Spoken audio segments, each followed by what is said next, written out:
Let us pray. Lord, have mercy upon us. Lord, have mercy upon us. Our Father, who art in heaven, hallowed be thy name. Thy kingdom come, thy will be done, on earth as it is in heaven. Give us this day our daily bread, and forgive us our trespasses, as we forgive those that trespass against us. And lead us not into temptation, but deliver us from evil. For thine is the kingdom, the power, and the glory, forever and ever. Amen. Almighty God, who in thy wisdom and goodness has appointed the office of rulers and parliaments for the welfare of society and the just government of men, we beseech thee to behold with thy abundant favor us thy servants, whom thou hast been pleased to call to the performance of important trust in these islands. Let thy blessing descend upon us here assembled, and grant that we may treat and consider all matters that shall come under our deliberation in so just and faithful a manner as to promote thy honor and glory, and to advance the peace, prosperity, and welfare of these islands, and of those whose interest thou hast committed to our charge. And this we beg for Jesus Christ, his sake. Amen. May the grace of our Lord Jesus Christ, and the love of God, and the fellowship of the Holy Spirit be with us all evermore. Amen. Amen. Good morning, members.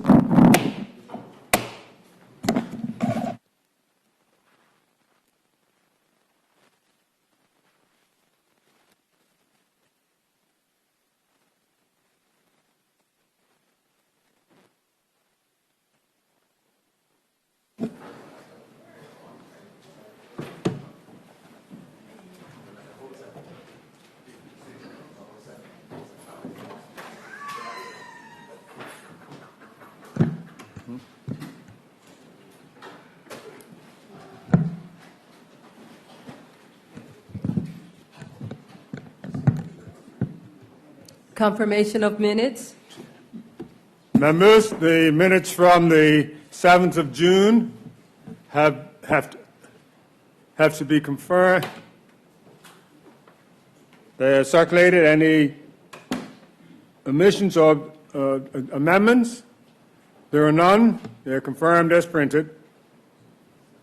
Messages from the governor. There are none. Announcements by the speaker. Yes. This morning, I would like to announce that I have received the embodiments for Bermuda Annual Report for 2018, which has been submitted to the House, to the Speaker's Chamber, in compliance with Section 24(1) and 3 of the Embodiments Act 2004. Also, I'd just like to note that we received notice that Minister Keynes will not be present today. Messages from the Senate. Yes, we do have a message from the Senate, and I'll read it in its entirety. And it states to the Honorable Speaker and the members of the Honorable House of Assembly, the Senate has the honor to return to your Honorable House and the accompanying public bill entitled the Premier, Ministers, and Opposition Leaders Personal Staff Act 2019, recommending the concurrence of your Honorable House in the following suggested amendments, which it is proposed should be made to the bill. And those amendments are in Clause 9 and read as follows. By deleting the word March and substituting or currently serving on any in the first paragraph, and 3, deleting the word calendar and substituting the word physical in the first paragraph. 4, by inserting the words gross immediately after the word there in subsection 9b, and 5, inserting the words for the entire fiscal year, being such that the amended version of Clause 9 would read as follows. Annual Report, Clause 9, on or before the 31st of May, the Premier shall lay in each house of the legislature a report listing the names of all persons who have served or are currently serving on any personal staff during the previous fiscal year, indicating A, their functions, B, their gross remuneration for the entire fiscal year, and C, in the case of the personal staff of a minister, whether each person was appointed as an expert in a specific field or as a political advisor.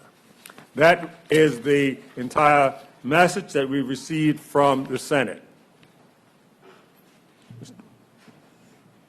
Mr. Premier, would you like to speak to that? Thank you, Mr. Speaker. Under Provision Standing Order 31-2, I move that the amendments proposed by the Senate to the bill entitled the Premier, Ministers, and Opposition Leaders' Personal Staff Act be considered forthwith in this House. Any objections? No objections? Continue. Thank you very much, Mr. Speaker. I move that the bill be now committed. Yes, Deputy, the bill will now be committed so we can discuss the amendment on Clause 9. Deputy?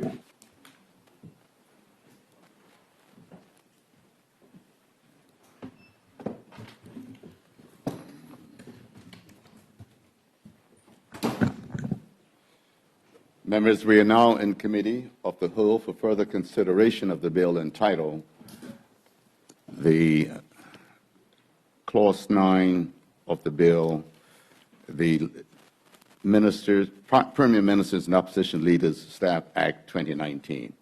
Mr. Premier, you have the floor. Thank you very much, Mr. Chairman. Mr. Chairman, the amendments that have come from the Senate, it was a very interesting process, as I understand it, as the government was not aware of the amendments prior to their tabling and or discussion, which is something that typically does happen. And the first time they were notified was at the moment of tabling. That much notwithstanding, Mr. Chairman, I remember that there was a debate on similar measures inside of this House. And at that time, if you will allow me to refer to my comments from the draft Hansard, at that point in time, I says, as it is written here in constructive, we do not necessarily believe that what he, and it was the honorable member, the member for constituency 22, suggesting is necessary. And therefore, Mr. Chairman, I move that the amendments be rejected. Mr. Premier, you have the floor. Bill, unamended as it was before the House, was technically deficient because if someone had been appointed prior to 12 months, the person's name or those people's names would not appear. And in the interest of good governance, it was suggested that what should happen every year is that all of those people who are consultants, if I may use that term in the shorthand, consultants, are simply named and tabled each year. That point was then picked up by my honourable friend, Ms. Gordon-Pamplin, at which point in time the Premier, quite rightly in our view, respectfully, gave an undertaking that that was what would happen. The fact is that a Premier's undertaking is limited to an individual. It's just this particular individual Premier. It doesn't bind any future Premiers as the legislation should, and this was raised in the Senate, and quite properly the Senate recognized that this was an important point. They recognized the Premier's undertaking, they recognized the points made by my honourable friend, by myself, and the opposition senators moved this bill to amend and record those points, and were supported by the independent senators. The reason being that it was a matter of good governance. I would be rather hopeful that the government would take this opportunity to accept the amendments. I know that my right honourable friend, Ms. Gordon-Pamplin, will speak in a moment. Thank you, Mr. Chair. Any further speakers?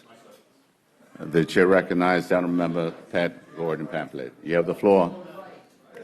Thank you, Mr. Chairman. Mr. Chairman, I heard the Premier indicate that they would prefer to reject the recommendations that have come back from the Senate. I believe that in the constitution of our parliamentary process, good governance has got to be the ultimate aim. And it would appear to me that the checks and balances that occur within our system come from a different set of eyes looking at a set piece of legislation and making recommendations respecting thereto. In this particular instance, Mr. Speaker, it would appear that if the government, and they have the numbers so they can do whatever they like. Just However, speak to the clause. Just yeah, speak to well, the clause. what I'm saying is that if the Senate has rejected what we had sent down and have come back with a recommendation, I don't see anything in the recommendation that would suggest that there is anything less than good governance that is at the action come back from the Senate. Would give on my desk somewhere. I didn't see an actual copy of the amendment. I was just trying to, here it is. I was trying to scribble it as this speak. I have it. I was trying to scribble it as the speaker was indicating what the changes were, but I don't believe that there's anything here that is actually that goes against what we would want to achieve in terms of good legislation as well as good intent. And I do believe that the Premier, in his presentation, had indicated that they would consider these things, and if it is enshrined in legislation, then irrespective of the person sitting in the seat, we would then have a structure which enables proper and effective execution of the intent of this legislation. And as such, I would ask that the government really consider accepting the Senate's recommendation on this particular legislation. Any further speakers? The chair recognizes the Honourable Minister, Mr. Birch. You have the floor. Mr. Chairman, I hear the explanation, and I, as someone who currently serves in this House as probably a junior member, but having served in another place as a senior member, I rejected completely the argument that's being put forward this morning.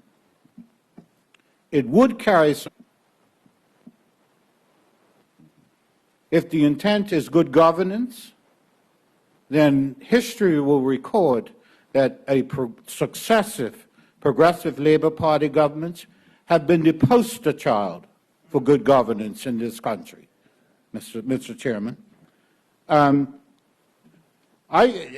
There's a wider issue at play here, and I wish to highlight it with some levity from you, Mr. Chairman, in the sense that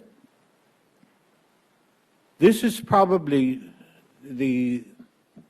I won't go so far as to say the first time, but it is a rare occasion indeed that 3 opposition senators, following on the heels of the Municipalities Act, Mr. Chairman, there seems to be a pattern.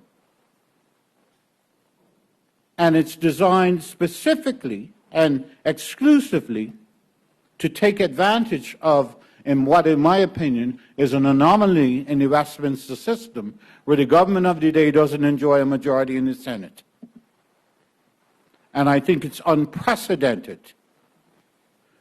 I mean, my opinion is that there are 4 opposition senators, and I suspect the record would show that one of those labeled independent senators has an unblemished record. Point of order, Mr. Speaker. What's your point of order? The honourable member is misleading the House. The Senate has 3 government representatives, not 4. There are 5 Take your seat.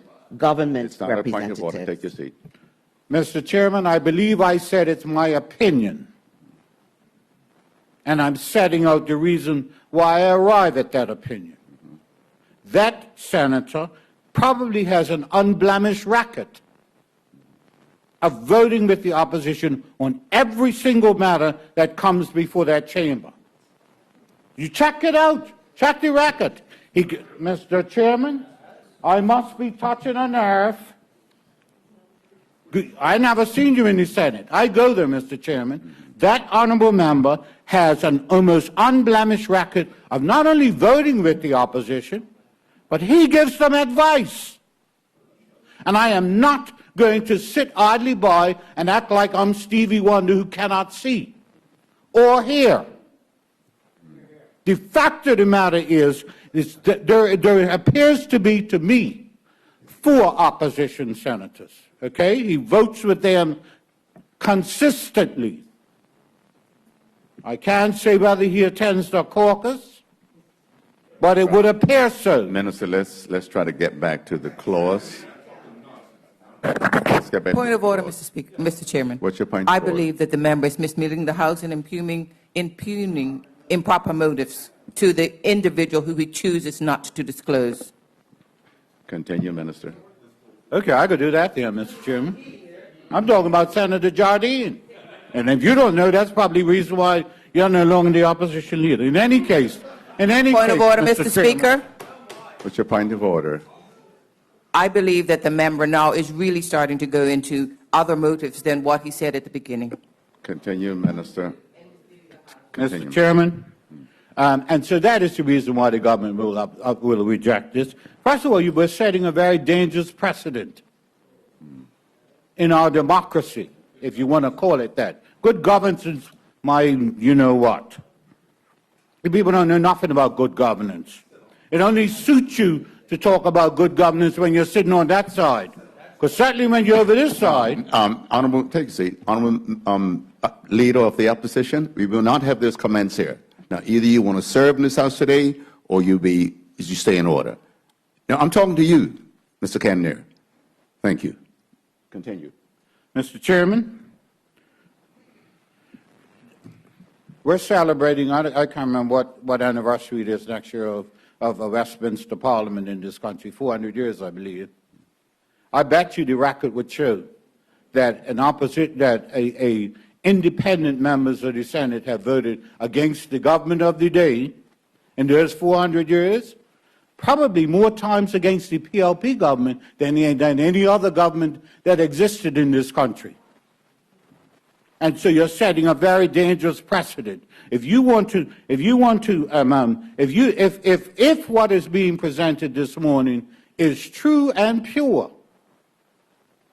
that we want good governance, you know why you would do that?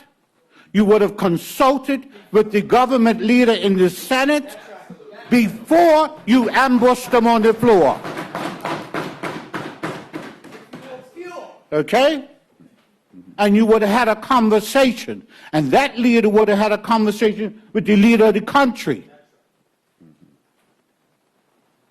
And you could have had unanimity, but you do not in our system of government and expect for us to sit down and take it because you're going to talk about good governance. They're absolute nonsense, Mr. Chairman. Absolute hell. You watch the headline tomorrow. You watch the headline tomorrow. It'll be exactly what has come out of our mouths today. The PLP is not in support of good governance. That's what you're going to get in the rag tomorrow. And that's what it's designed to do. But they never wrote it for 5 years that they were in government. And we are not rejecting good governance, Mr. Chairman. We're rejecting duplicity and conspiracy and coordination with people who are supposed to be independent. And I want the President of the Senate to know and the Vice President of the Senate to know that they're getting a bad track record. Okay? Because even if they were consulted prior to going into that room, they had a responsibility to speak to the government leader in the Senate and say, this is what is being proposed. Rise and report progress if you want to consult with the leader. You don't ambush the government and then come here and expect to use your other vehicle to get us to support what you're doing. We're not going to do it. Thank you, Mr. Chairman. Thank you. The chair recognizes the leader of the opposition, Mr. Cannonier. Mr. Cannonier, you have the floor. Thank you, Deputy.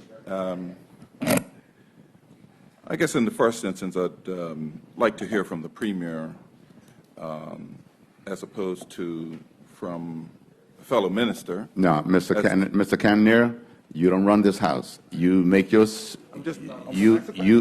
those who want to speak will speak. Continue. As I was saying, Deputy, I want to hear from the Premier. You will hear from the Premier. You heard already, you'll hear from him again. That is the rules. Can I ask my question? I'm trying to ask Continue. Don't. You're talking to the chair, right? I understand, Chair. Let's I'm have trying it. to ask a question. You keep intervening while I'm trying to ask a question. Continue.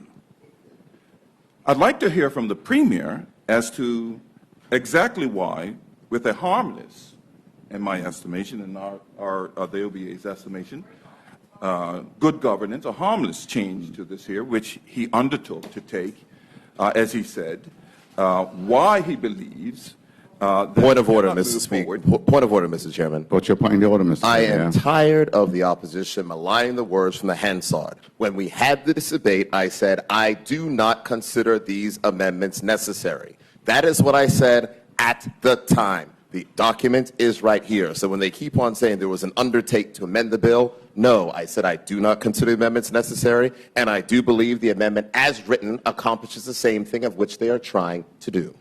Continue, Mr. Canier. Thank you, Mr. Speaker. I never got to say that he was going to I did not say that he was going to amend the legislation, but that he said he would take it as an undertaking. That's what the words were used by yourself, the Premier. So I appreciate the fact that the government has the right to vote on this here and the likes, and not take this here, but accept the changes that are harmless. But as we were on the floor and we're listening to honorable members talking about conspiracy towards others and the independent senator, I mean, the independent senator just about wrote a whole 200-page book for the government. To characterize him now as not working with them is very duplicitous, as said by the honorable member, talking about duplicity. And if we're here talking about good governance, Mr. Deputy, when you talk about good governance, look at the list of what we're doing today when we start talking about good governance and bills. We're here doing a first, second, and third reading of a bill today. So, this thing gets more duplicitous as we go along, and it almost seems as if it doesn't fit within what the government feels that it wants, then we got to hear all the kind of conspiracies and the likes towards the Royal Gazette, and you name it. I don't know these people any more than the government knows these people, like Senator Jardine and the Royal Gazette. So to come up with these conspiracies continues on the issue that I feel that when they can't come up with answers, oh, well, we'll just blame everyone else rather than go along with good governance. Now, if the Premier wishes not to go with this here, then we'll sit down and we'll have a vote on this particular change that was, we used the process. Mm-hmm. The process was used, and if it went to Senate and Senate decided and the government was not able to defeat any changes in Senate, then that's on them, not on us. We were simply looking for good governance in Senate. We brought it up in the House. We didn't get anywhere with it. So the next recourse is to go to Senate and to see if we can Point get of order, recourse Mr. there. Speaker. Mr. Premier, what's your point of order? The honorable opposition leader is again misleading the House. The point was raised, and at that point in time, it was advised that, guess what? If you want an amendment according to standing orders, you must table an amendment. That was the conversation, discussion. The discussion at the time also said, I do not agree with it. So this whole rewriting of history is not appropriate. Point of order, Mr. Speaker. Mr. Chairman. Point of order. I'm afraid the Honourable Premier is misleading the House. The Honourable Premier, in fact, told me specifically, using the words, quote, that he would learn me up, that the appropriate way to make amendments to legislation was via an amending bill. Thank you, Mr. Chairman. So now you're an amendment. That's what you got. That's what you got. Mr. Canier, continue. Yes, so we'll go back and forth there. This was simply something that we believe to be harmless and in the vein of good governance.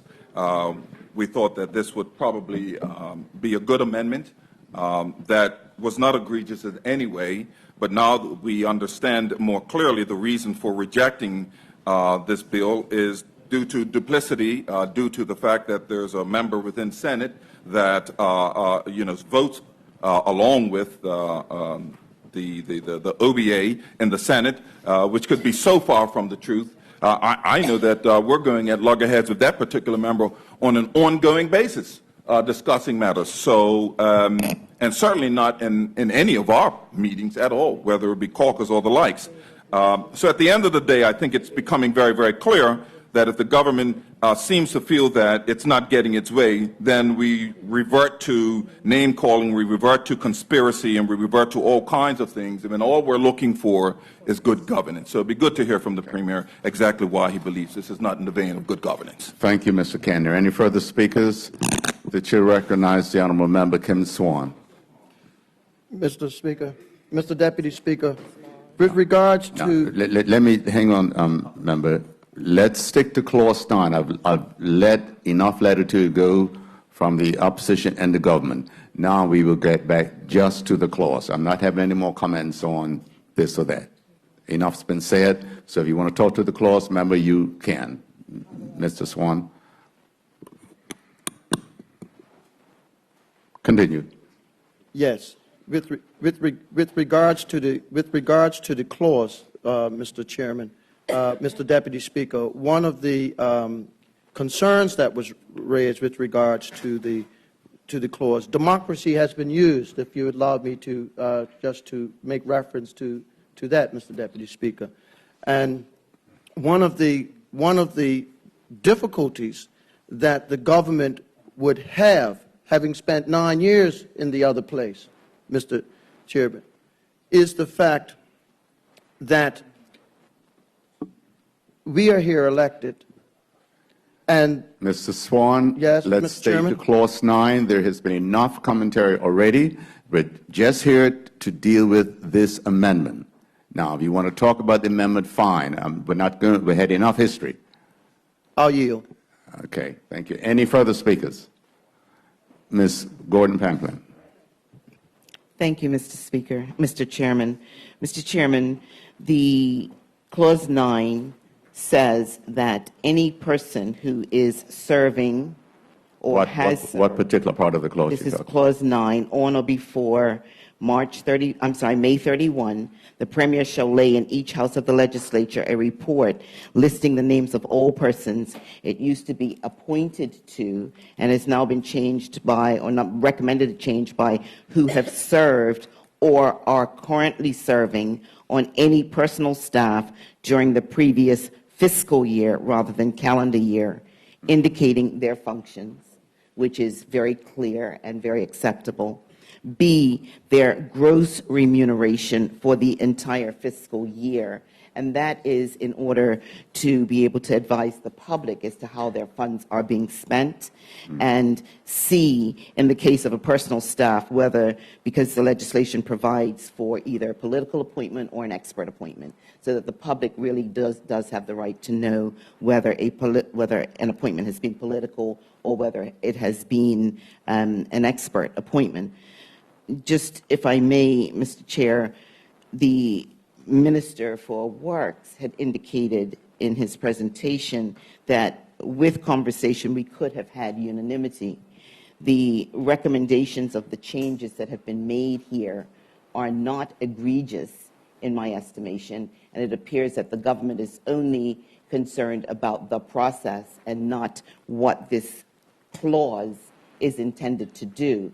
And I think that if the government would explain whether the clause as knows how their money is being spent, and as stewards of the public purse, we have an obligation, I believe, to be able to include this information for the public. And I'm gathering, Mr. Chairman, it's not about the wording of the legislation. Mr. Premier, you have the floor. Thank you, Mr. Speaker. I wasn't expecting such a long committee session. However, I think that it has been healthy.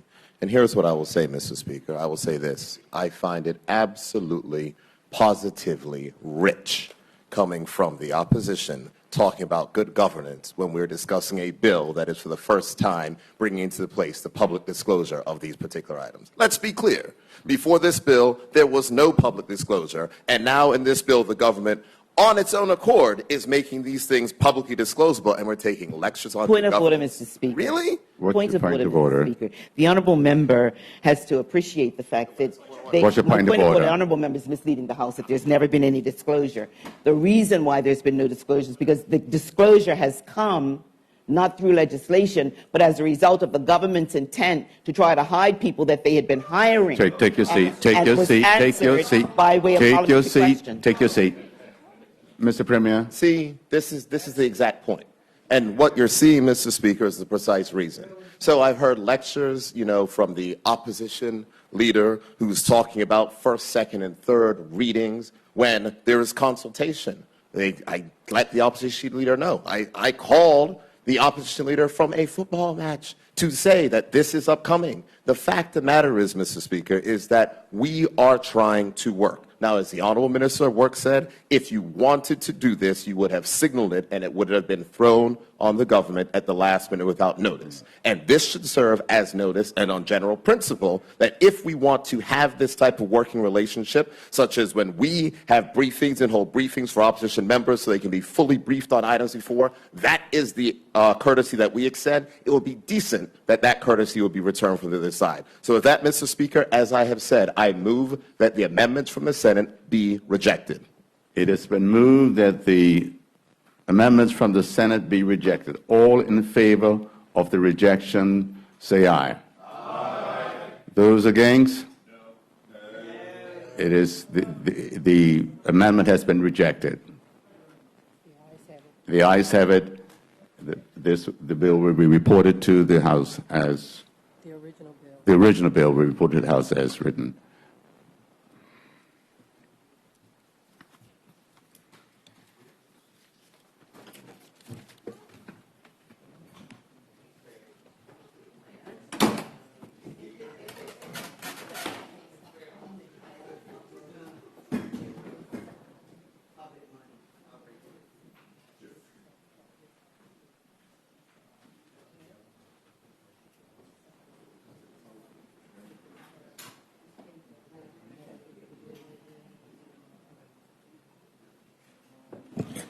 Members, I understand that the bill has been returned to the House, with the committee having rejected the amendments that were proposed by the message that came from the Senate, which means that a message will be sent to the House, to the other legislative place, indicating that the original bill will stay as printed. Any objections to that? Any in favor? Aye. It'll be done. We'll move on.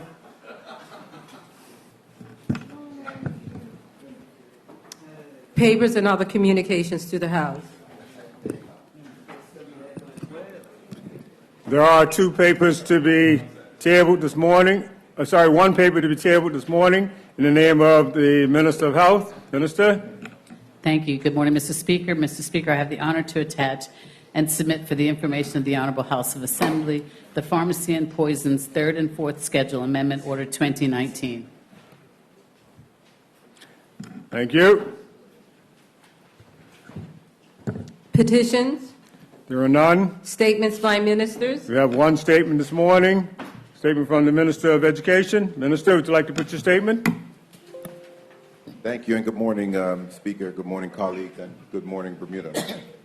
Mr. Speaker, it gives me great pleasure today to rise and give notice of the renewal of the relationship between the Bermudian people and the University of West Indies. Starting immediately, the Ministry of Education will provide scholarship opportunities for Bermudian students to attend the University of the West Indies. Mr. Speaker, the Bermuda government is serious about seeing the relationship between Bermuda and the University of West Indies grow. As a result, the ministry is dedicating $35,000 from our current scholarship budget to assist students in attending one of the 3 University of West Indies campuses. This funding will cover 80% of the educational expenses of students, with the student paying the remainder 20%. Applications for the scholarship are being accepted from now up until July 26 for the 2019 fall term, with additional information on the application process to be found on the MOED website. Mr. Speaker, the University of West Indies, or UWI, has 3 main campuses across the Caribbean with locations in Cave Hill, Barbados, Mona Campus in Jamaica, St. Augustine in Trinidad and Tobago, and more recently the Open Campus, an online campus which services the remaining English-speaking islands. They offer courses at the undergraduate and graduate level in a wide variety of fields, with medicine being a popular course for students to take in the past. However, medicine is not the only area for students, with fields such as science and technology, engineering, the social sciences, and humanities, and education being areas of focus. UWI has had a long relationship with Bermuda, as Bermuda has been an associate country member of UWI since 2010. Although we've had students attend UWI over this period, the number of students has not been consistent, and this is something the Ministry of Education and the University of West Indies is seeking to change. Mr. Speaker, Sir Hilary Beckles, Vice Chancellor of the University of West Indies, recently visited Bermuda, and we discussed how we can encourage our Bermudian students to take advantage of the preferred pricing we currently enjoy as an associated country. As a result of these and ongoing discussions, the Ministry of Education is happy to announce that this scholarship provision will be made to sponsor what we anticipate could be at least 3 students to attend UWI this fall. Mr. Speaker, I recognize to some that it may be considered late in the year to be applying to a university. In fact, UWI's registration date closes June 30th. I am pleased to let this Honorable House and the public know that the University of West Indies has extended its application deadline for Bermudian students to attend classes this academic year to August 9th, because they want to see our Bermudian students thrive and expand their knowledge. This extension, Mr. Speaker, is an example of the great relationship between the Bermuda government and the University of West Indies, a relationship that we will continue to nurture. Mr. Speaker, the Ministry of Education remains dedicated to creating new opportunities for our students to pursue their educational goals.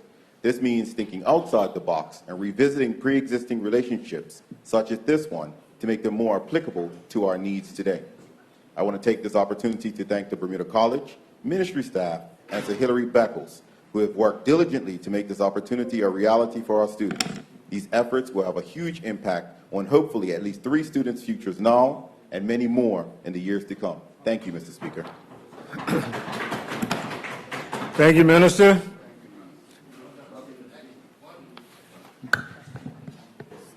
Reports of committees. There are none. Question period. Question period. We have 2 written questions before we get to the statements. And the first written question, I believe, is in the name of Premier, and it was for an oral and written response, I believe. Premier? Good morning, Mr. Speaker, and you will forgive me as I do not have the standing orders in front of me. I did send an email to both yourself and the Leader of the Opposition indicating that I will move that the House defer the answers to the question until the next day of sitting, as we want to make sure that we're providing complete and accurate information to the House. Thank you. Opposition Leader? You in agreement? Fine. The next written question this morning is to the Minister of Furbet from the Honourable Member Gordon Pantolin. Honourable Member, yours was for a written response. Have you received your response? Yes, Mr. Speaker, and I have the response. Thank you. Members, the next question this morning, being we've dealt with the written questions, we'll now move on to the questions from statements. And Minister of Education, there's one member who's indicated they'd like to put a question to you in reference to your statement this morning, and that's the member from constituency 19. Honourable Member, would you like to put your question? Thank you, Mr. Speaker. Thank you. Mr. Speaker, through you to the Honourable Minister.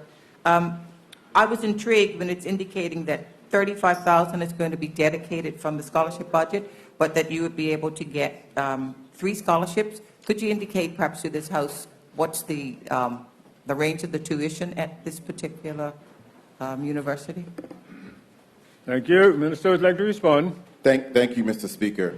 Mr. Speaker, first I'd like to preference the answer by stating that the University of West Indies is ranked in the top 5% of all universities worldwide. And because of our relationship that unfortunately has not been promoted in the past, we enjoy preferential pricing on the courses.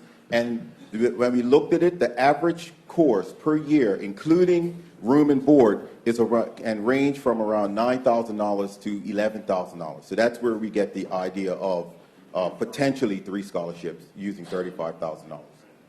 Thank you. Supplementary. Further question? Supplementary. Continue. And I just want, the second part of my question is, that 9 or 11,000 relates to the tuition. Is there anything that's covered in terms of housing accommodation? Because obviously that's what makes it. Included in the statement. Sorry. It does cover that. So you're drawing your supplementary? No further supplementaries from anyone else? That brings us to a close of the questions this morning. congratulatory and/or obituary speeches. Before I acknowledge the first member on his feet, which is Member Swan, before I acknowledge you, I'd just like to acknowledge in our gallery this morning, we have a visiting mayor. We have the mayor from Delaware, Mr. Jerry Clifton, is it? Welcome to our shores. Thank you. Good.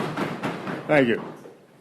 Mr. Swan, you have the floor. Morning, Mr. Speaker. Mr. Speaker, I would like for a suitable letter of congratulations sent to through MP Renee Mean for the 13th holding of the Dame Jennifer Smith Future Leaders Award ceremony, which I was proud to be the Master of Ceremonies, and I would like to associate Lieutenant Colonel Minister Birch and MP Furbert, Tanae Furbert, who were there.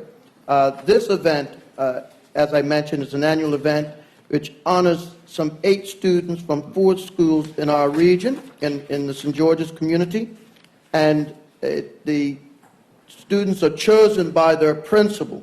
I would just like to acknowledge East End Primary was Jazaria Smith Robinson, Dananjay O'Mara, July Carlington from St. George's Prep, and Riley Darrow from St. David's Primary, Jade Richardson and Samori Place, and Clearwater Middle School, Malaysia Roberts, and Aya Canadair, the grandson of our very own Minister Fogo. The keynote speaker, Ms. Brianna Bean, delivered a very fitting keynote address to the young people and kept it real and made a real connection. The most outstanding thing about it is the celebration of young people achieving and the impact that they have on their peers. On a much sadder note, Mr. Speaker, I'd like suitable letter sent to the family of Carolyn Cook DeRosa Dill, a relative of mine and next door neighbor of mine from Grenouille, Southampton, connected to me through the Halls. Her father and my grandmother, Ivy Hall Anderson, were siblings, and she was laid to rest yesterday, and I'd just like a suitable letter sent, if possible, to her family. Thank you, Mr. Speaker. Thank you, Honourable Member. I recognize the Honourable Minister for Works. You jumped pretty quick now. You got your cast off, Yeah, right? that's right, Mr. Speaker. One good leg still. All right. Thank you, Mr. Speaker. I'd ask to be associated with the congratulations to for the Dame Jennifer Smith Future Leaders Award. Mr. Speaker, I'd also ask that congratulations be sent to 2 schools that had their graduations last week. Thursday. I wish there'd be some coordination. Well, one's a private school, so I can't even speak to the Minister of Education because I was on skates. First, the grade A class of 2019 at Bermuda Institute, who were graduated last week, Thursday.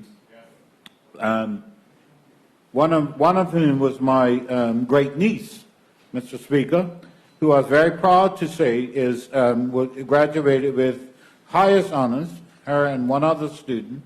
But what was also interesting, Mr. Speaker, and I had no influence over this, and I declare and decree that she was the parliamentarian for the class, and we've had no discussions on that matter whatsoever. So I don't know if she took a page out of probably her granny's book as opposed to mine. But I'd ask that congratulations be sent to the entire class. One of the things that stood out, Mr. Speaker, and it stands out for both graduations, and I'll get to the second one in a minute, is that the students just spoke with such clarity and authority and conviction, and just it was just amazing, and very encouraging to see that clearly part of their learning is public speaking, and they all done it exceptionally well. Mr. Speaker, I'd also like for congratulations to be sent to Primary 6 at West Pembroke School, who graduated last week Thursday as well. And there I have, well, now 2 little people that are connected to me, and one of whom graduated on that occasion. But the highlight of that, of that graduation, 2 highlights actually, Mr. Speaker. There are many, but 2 I'd wish to highlight today. One was that virtually every student that participated, and they did, the entire class participated in some shape or form in the presentation during the graduation. How much time I got left? 40 seconds. 40 seconds. Anyway, they all spoke from memory, not the written word, and done an amazing job. And finally, Mr. Charles Richardson was the guest speaker, and his message was really to them. And I think it resonated with them, and I'd ask them that congratulations be sent to them. Thank you, Mr. Still got 20 left, you know. 20 left? No. Thank you, Minister. Recognize the honourable member for constituency 24, Honourable Whip. Thank you, Mr. Speaker. I would just like to have the House send a letter of congratulations to the councillor, the new councillor of St. George's, Councillor Neon Darling.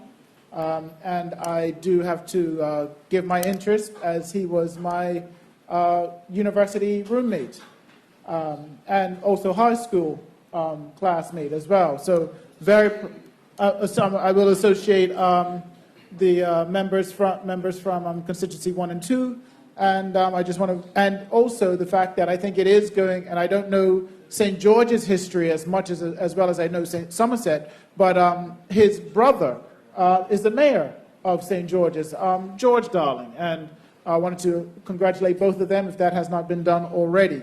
But also, Mr. Speaker, last night I would like for a letter of congratulations to be sent to, even though their tour or their time and their cap is not over, they still have one more game left. I still would like a letter of congratulations to go to the Bermuda men's football team in the Gold Cup, as they represented the country very well last night. They punched well above their weight.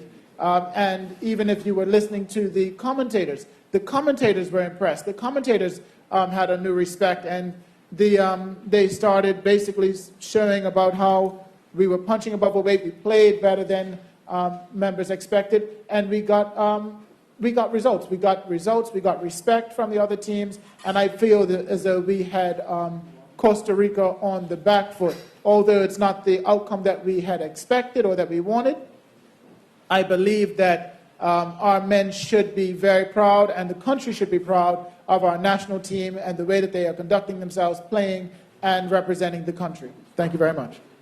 Thank you, Honourable Member. I recognize the Honourable Member from constituency 11. Honourable Member. Morning, Mr. Speaker. Good morning, colleagues, and good morning, Bermuda. Mr. Speaker, I want to firstly give congratulations to the Minister of Education for renewing the ties to UWI. It's something that's very worthwhile, and we, as Bermudians, should be attending UWI. I also want to congratulate the staff of Elliott School for the graduation ceremony. 23 young persons graduated yesterday. Mr. Speaker, on a sad note, I want to give condolences to the family of Reverend William Eugene McDonald Jill, a constituent of constituency 11, and originally from Bacatown. Also, Mr. Hugh Armstrong, originally from Hermitage Ridge. And lastly, Mr. Speaker, Mrs. Dorothy Bull Niehilde, who passed away. Thank you, Mr. Speaker. Thank you, Honourable Member. I recognize the Honourable Member from constituency 16, the Honourable Member Weeks. Thank you, Mr. Speaker, and good morning to you. Good morning, colleagues. Mr. Speaker, I would like to start off my remarks and a good friend. Mr. Speaker, I would also like to be associated with the remarks by the member from constituency 24 with the team that is currently playing the Gold Cup. They are definitely punching above their weight, Mr. Speaker, and we have to show our national pride and our support of our teams when they go to represent us. So let's not forget when they return to Bermuda next week that we go down there and show our support.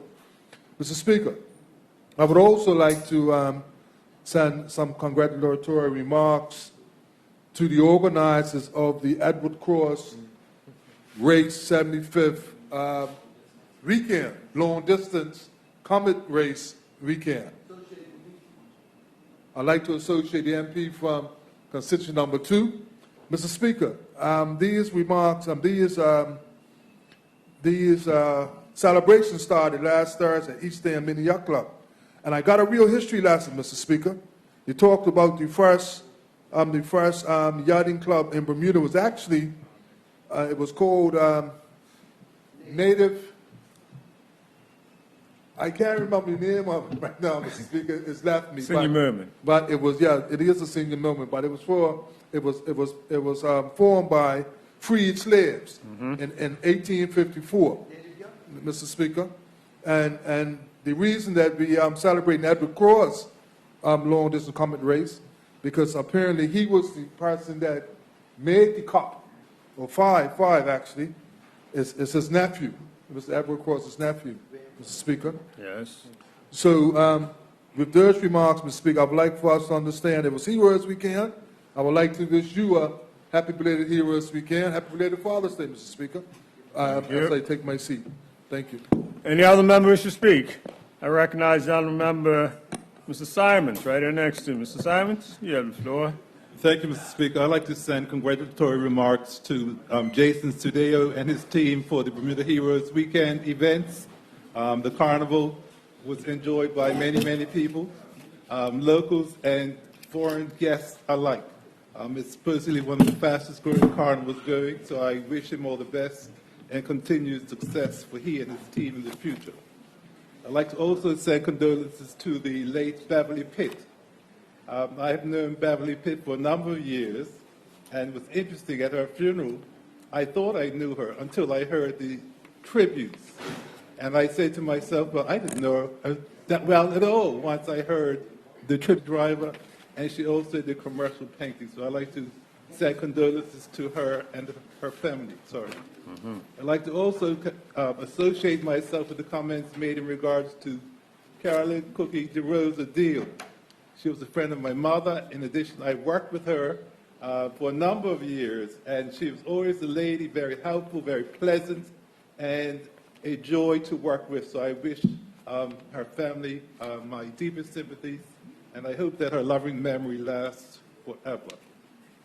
That's all I have, Mr. Speaker. Thank you. Thank you, honourable member. I recognize the honourable member from... Of the late Reverend Eugene Jewell. Mr. Jewell, as I knew him at that point in time, was a very long-serving member, an employee of the hospital when I was director of finance, and he was one of those individuals that was so very diligent and took so great care of his daughter Belinda.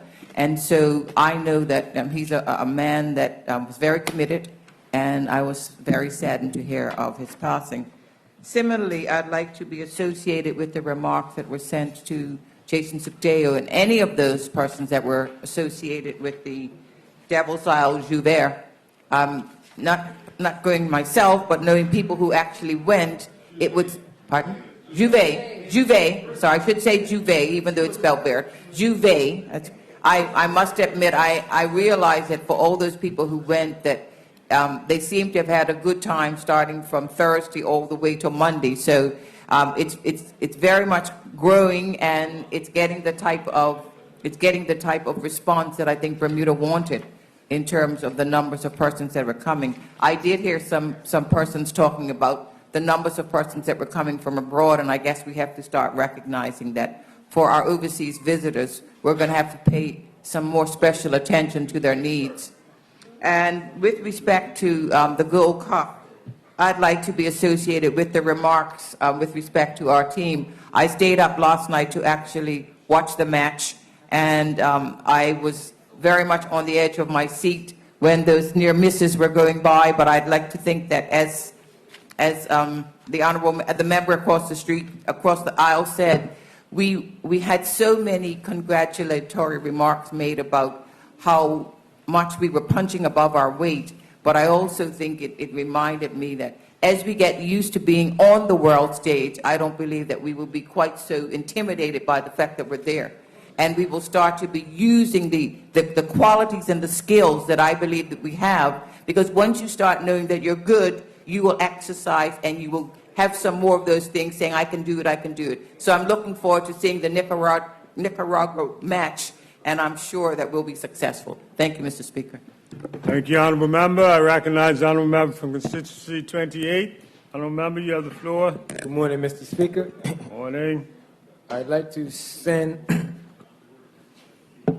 condolences to the family of Ms. Kathleen Millicent Francis, a constituent of mine in her 91st year of 5 Sun Valley Road. So yes, we'd like to send condolences to her family.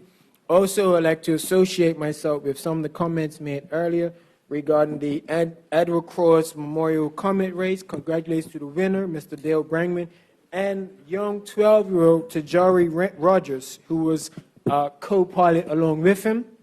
Also, I'd like to associate myself with the comments about the Bermuda national team. Even though we didn't get the results we wanted in the 2 games, it was the performances that really stood out. In both games, we held our own, we pushed them right to the end, and no one can say that Bermuda was overwrought by the experience. And hopefully in our 3rd game on Monday, which I will be in attendance, we can get a victory first at the Gold Cup.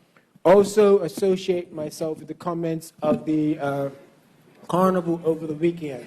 I would like to send congratulations to the organizers, Mr. Sudeku and his group.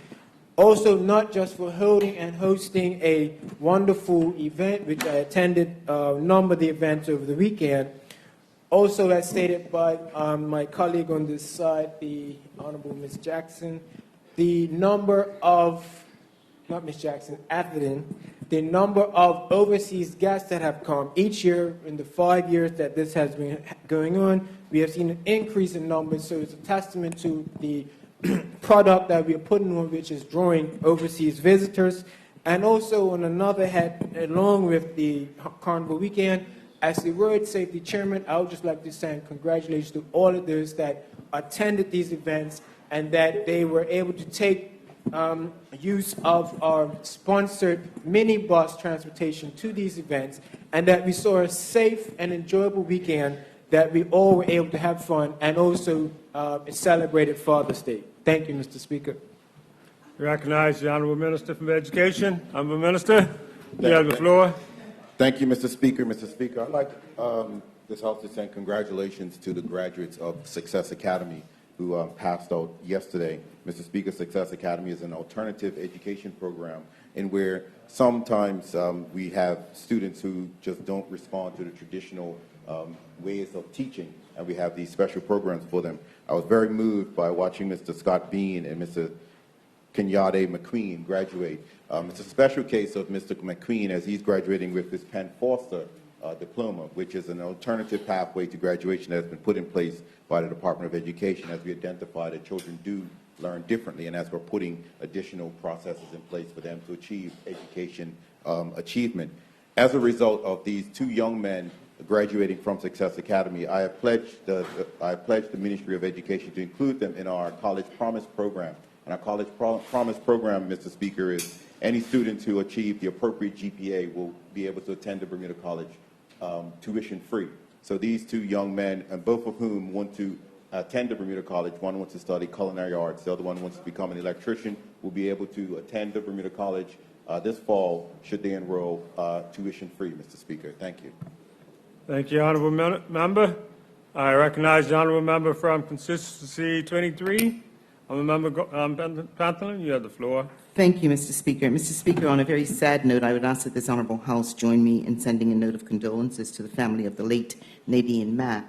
Nadine was a very young woman who actually was in the same class at Berkeley with my younger sister, and she met her untimely death abroad, and I would like for her family to know that they are in our thoughts and prayers.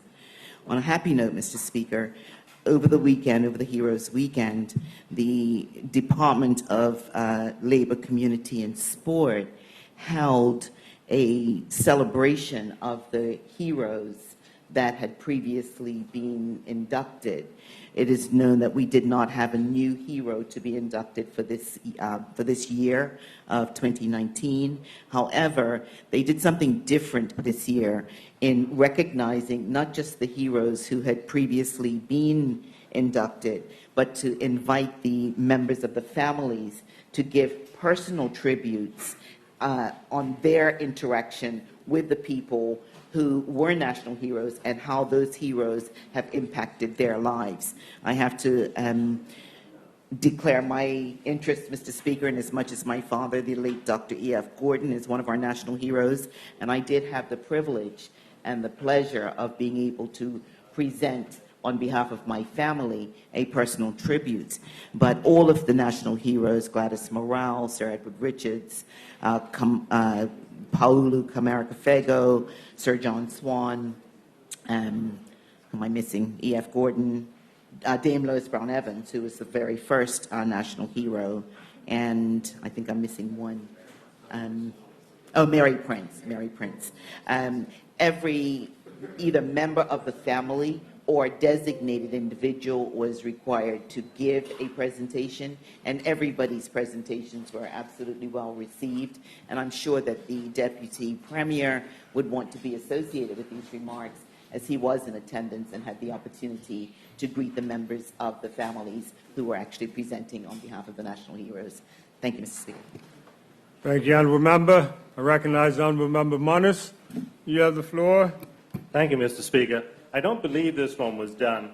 2 weeks ago, on the 4th of June, there was a cocktail reception for the book launch by Dr. Clarence Maxwell of his new book, Prudent Rebels. Yeah. Associate the whole House with that. The point I wish to make, and I had a conversation with Minister Fogo about this, is that there was a fine cocktail reception at the museum on the 4th of June, and then on the 6th there was a lecture at Bermuda College, which may have been mentioned.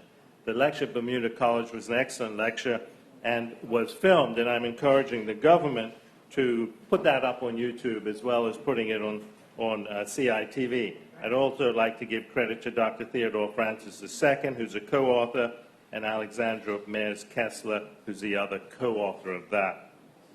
In addition, I would like to congratulate Vasco da Gama on their Portuguese National Day celebrations that they held on Saturday, the 8th of June.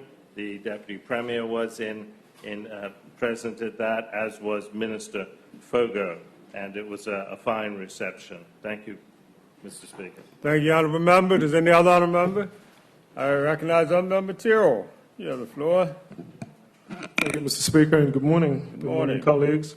Mr. Speaker, I'll start off on a sad note next, if condolences could be sent to the family of the late Donald Hamilton Gray Smith, better known as Dunny, who was a friend of the family for a long, long time. I'd known Dunny. In fact, I can remember his days as a talented footballer for the now defunct Dockhill Rangers. That he rest in peace. Mr. Speaker, on a happier note, I wish to be associated with the congratulations to Mr. Jason Sopdeo, who I know personally, for his efforts in putting together. I'm not really a carnival person, so I'm not overly involved in that, but I certainly know the effort that he put in and has put in over the last 5 years in putting on the carnival, and I do understand, I associate my colleague, Honorable Ralph C21, the effort that he's put in to have it grow over the last 5 years, and I certainly wish him much more success. Lastly, I would like to be associated with the congratulations to the Bermuda Football Association, and I will declare my interest as a past president of the Football Association and say that Bermuda certainly is now playing well above its weight, but it is something that was planned way back for us to reach this stage. People may not know what goes on behind the scenes in getting a national team to this level, but it's well deserved, and I certainly wish them all the best, even though the last game they have to play is basically a formality, but I do see a win in that last game for them. Thank you, Mr. Speaker. Thank you, Honourable Member. I now recognize the Honourable Member from Constituency 36. Good morning, Member Mr. Scott. Mr. Speaker, I'd like to ask that this Honourable House please send a letter of condolences to the family of Mrs. Ismay Bean of West Side Road in Somerset. May I associate the Honourable Minister of Health, Minister Wilson, and yourself, Mr. Speaker, if I may. Mrs. Bean was definitely a mother and faithful member of the Allen Temple AME Church, and she passed away just recently. And so to her children, Jolene and Pat and Maria, I would like them to know that, and I would like them to know that they have the condolences of the House and are in our thoughts and prayers, and that members wishing to be associated include member Ms. Gordon Pamplin and Mr. Cole Simons. Mr. Speaker, I want to be associated with the congratulations offered to the participants of that magnificent regatta that has been taking place for 75 years, the Edward Crossing. This year, the proceedings began from the West End Sailboat Club, and we did a excellent job at hosting the preparation. I was happy to see you there, Mr. Speaker, for the starting horn for that race.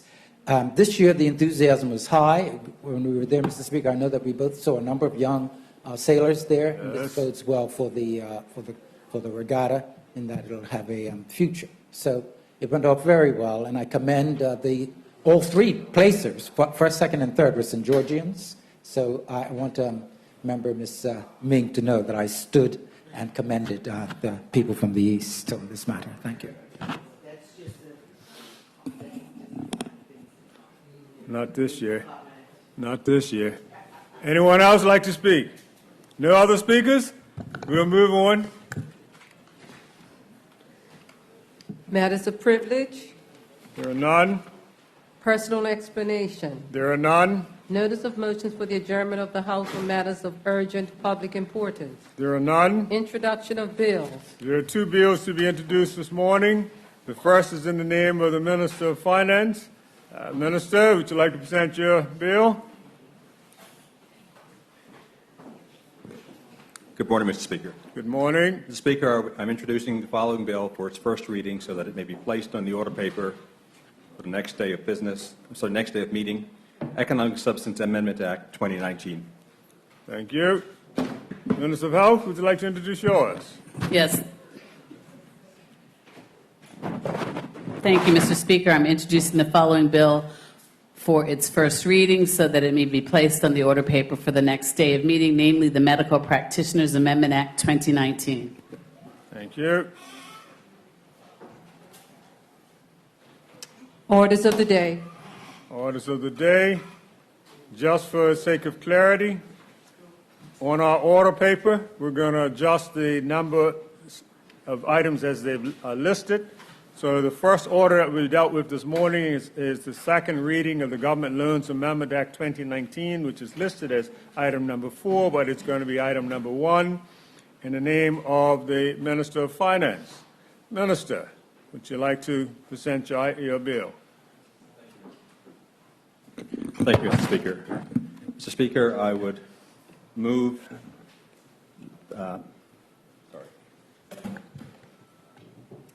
I move that the government loan suspension of annual contributions to sinking fund order 2019 be withdrawn according to Standing Order 48.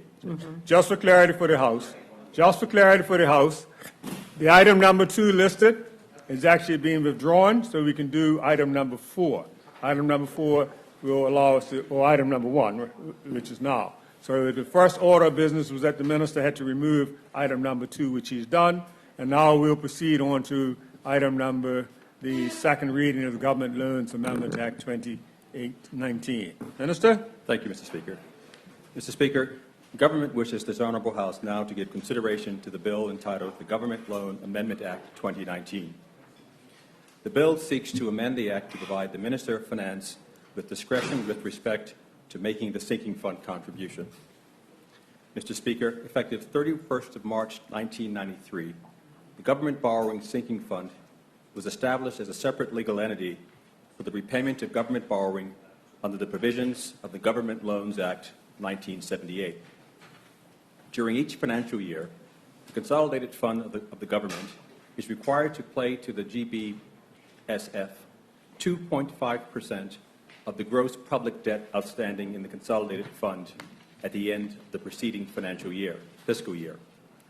Mr. Speaker, honorable members may recall that due to the prolonged economic conditions prevailing from the 2008 recession, the government amended the Government Loans Act 1978 in 2009 to provide the Minister of Finance with additional capacity to respond to economic conditions that could impair the government's tax yield.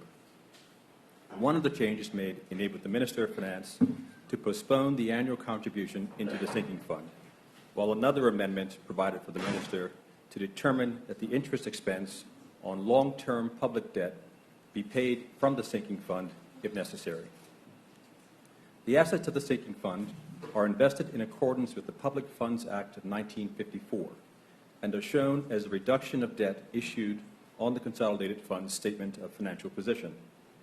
The assets are currently invested in U.S. government and agency securities, investment-grade corporate securities, and money market funds. The primary objective of the investment strategy of the assets in the sinking fund is principal protection. The one-year return on the fund as of the 31st of March 2019 was 2.63%. As of the 31st of March 2019, the sinking fund will be used to repay 2 tranches of maturing private placement notes.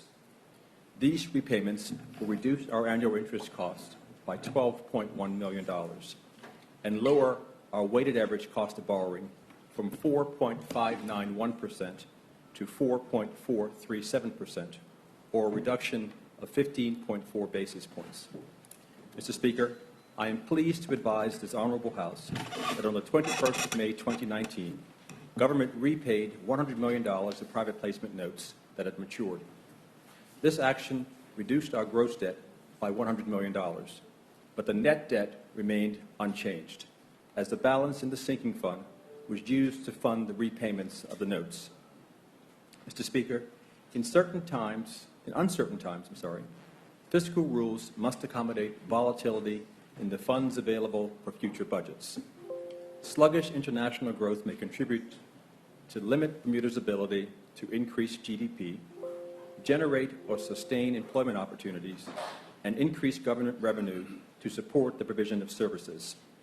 On occasions, there is a financing gap between the stimulatory policies that we would like to see in place to protect jobs and the policies that we can finance from revenues. Governments must either borrow funds to bridge this funding gap, or they must cut spending to accommodate actual revenues. Spending reductions ultimately result in public sector downsizing, which could create weakness in the private sector.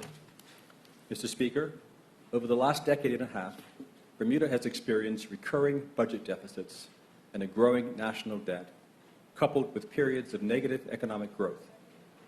Significant attention has been focused on our approximately $2.5 billion of debt, with calls to reduce expenditures, deficits, and consequently the debt. The government is mindful of the effects of the debt burden on the country's fiscal posture and is taking the necessary steps to prudently manage our debt through strategic refinancings designed to lower interest costs, extend maturities, and reducing debt, while providing the government with the space to execute on its fiscal growth strategy. Mr. Speaker, for the record, successive governments have been committed to the sinking fund, and from March 2011 to March 2018, government has contributed $407.3 million into the fund. Given that during these periods the government was running deficits, we have had to borrow money to make the statutory contributions to the fund and also pay the required interest on this debt, or can otherwise be described as borrowed savings. Furthermore, during this period, the average rate of interest on these borrowed funds was higher than the rate being earned on the sinking fund investments. Mr. Speaker, as announced in the 2019-2020 budget statement, due to the uncertainty facing the Bermuda economy, mainly in relation to the unknown impacts of the implementation of Bermuda's economic substance regime, the Ministry of Finance reconsidered the government's fiscal strategy for the 2019-2020 budget and laid out in its pre-budget report. Accordingly, as announced, the government decided to suspend the mandatory annual contribution to the sinking fund rather than borrow additional monies to make this annual contribution. This decision was made in light of the following factors. One, apart from the private placement notes being referenced above, the next maturity of government debt will not occur until 2022. 2, interest expense associated with borrowing to fund the mandatory sinking fund contributions will be greater than the investment return generated on those funds, a concept known as negative carry. And 3, government has forecasted operating surpluses in fiscal 2019-2020 and fiscal 2020-2021 as set out in the most recent budget statement, and it intends to contribute to the sinking fund or use to make open market purchases of its existing indebtedness. Mr. Speaker, the government borrowing sinking fund is still an important part of the government's debt management strategy, as its primary purpose is to be used to repay public debt. Mr. Speaker, the purpose of this amendment is to modernize the Act and provide a level of flexibility in the process to allow government to make the appropriate responses during times of uncertainty. Mr. Speaker, to provide some context, when the Act was drafted in 1993, government was running surpluses and government debt was minimal. Therefore, the sinking fund contributions would have been immaterial as a percentage of the government's expenditure. In fiscal 2018-2019, the $64.2 million contribution represented approximately 5.7% of government current account spending, including debt service. Additionally, the government has been borrowing to fund its mandatory contributions to the sinking fund. Surely, the policy intent, when the Act was drafted, was not to borrow funds to place into the sinking fund. This legislation affects the policy objectives mentioned above and provides for the following. It gives the Minister of Finance the flexibility with regard to making a contribution into the sinking fund, provisions for making contributions into the sinking fund for excess funds borrowed, and the sale of land remains the same, as these are fiscally responsible. It changes the provision for government having to make the sinking fund contribution before 30th of June of each fiscal year. The contribution will now need to be made within the relevant fiscal year. It removes the provision for government having to pay interest to the sinking fund for late payments. It makes little sense for government to be paying itself interest. And it allows the sinking fund to be used to purchase the government's public debt, and this would allow the government to then cancel any of the notes that it purchases without paying the make-whole provisions. It repeals the power of the minister to suspend contributions to the sinking fund, as this provision is no longer needed, and it provides that this amendment applies to the current fiscal year, meaning that no contribution is to be made to the sinking fund. Mr. Speaker, we have discussed the suspension of the sinking fund with the credit rating agencies, and while they recognize that the sinking fund is a positive feature of Bermuda's credit profile as it reduces liquidity risk, they have noted that from a credit standpoint, its effectiveness is limited because government transfers to the fund were financed by the incurrence of new debt. Furthermore, on account of liability management operations conducted by the government in recent years, which have extended our debt maturities, the immediate need of the sinking fund is reduced. One agency noted the following, and I quote, "The sinking fund continues to provide overall credit support to Bermuda as it helps the government to meet its debt obligations. Nonetheless, should the government continue to post fiscal deficits, pushing debt stocks higher, contributions to the fund will also rise and continue to be mainly financed through additional debt, thus decreasing the fund's effectiveness as a savings mechanism," end quote. Mr. Speaker, I trust that I provided sufficient evidence to support this transformational policy change, and in closing, I wish to assure the public that the government and this Minister of Finance is sensitive to the challenges which arise when debt is unsustainably high, and to reiterate that the government has a plan of action to reduce public debt and to guide the country to a sustainable fiscal path. With those remarks, Mr. Speaker, I now welcome other honourable members' participation. Thank you, Mr. Speaker. Thank you, Minister. Does any other honourable member wish to speak? I recognise the honourable member from constituency 23, honourable member Gordon-Pantherlin. You have the floor. Thank you, Mr. Speaker. Mr. Speaker, I thank the Minister for his presentation.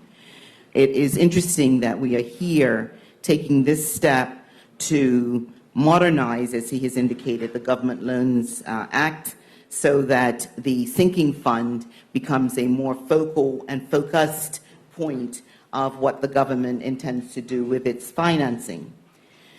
Mr. Speaker, it is my contention that paying debt is the hallmark and part of good fiscal prudence. The idea of having a sinking fund, historically, as the minister has indicated, arose from a government's necessity to create debt in order to in order to sustain its policies, while at the same time providing for the ability to repay that debt when it became due out of a fund that was set aside. I hearken back to the March debate that we had on the budget, in which the government proudly announced that it had balanced the budget for the first time in X number of years, since I believe they said 1993. And it was my comment at that point in time that in the absence of requiring a contribution to the sinking fund, anybody can have a surplus of money when you don't pay your bills.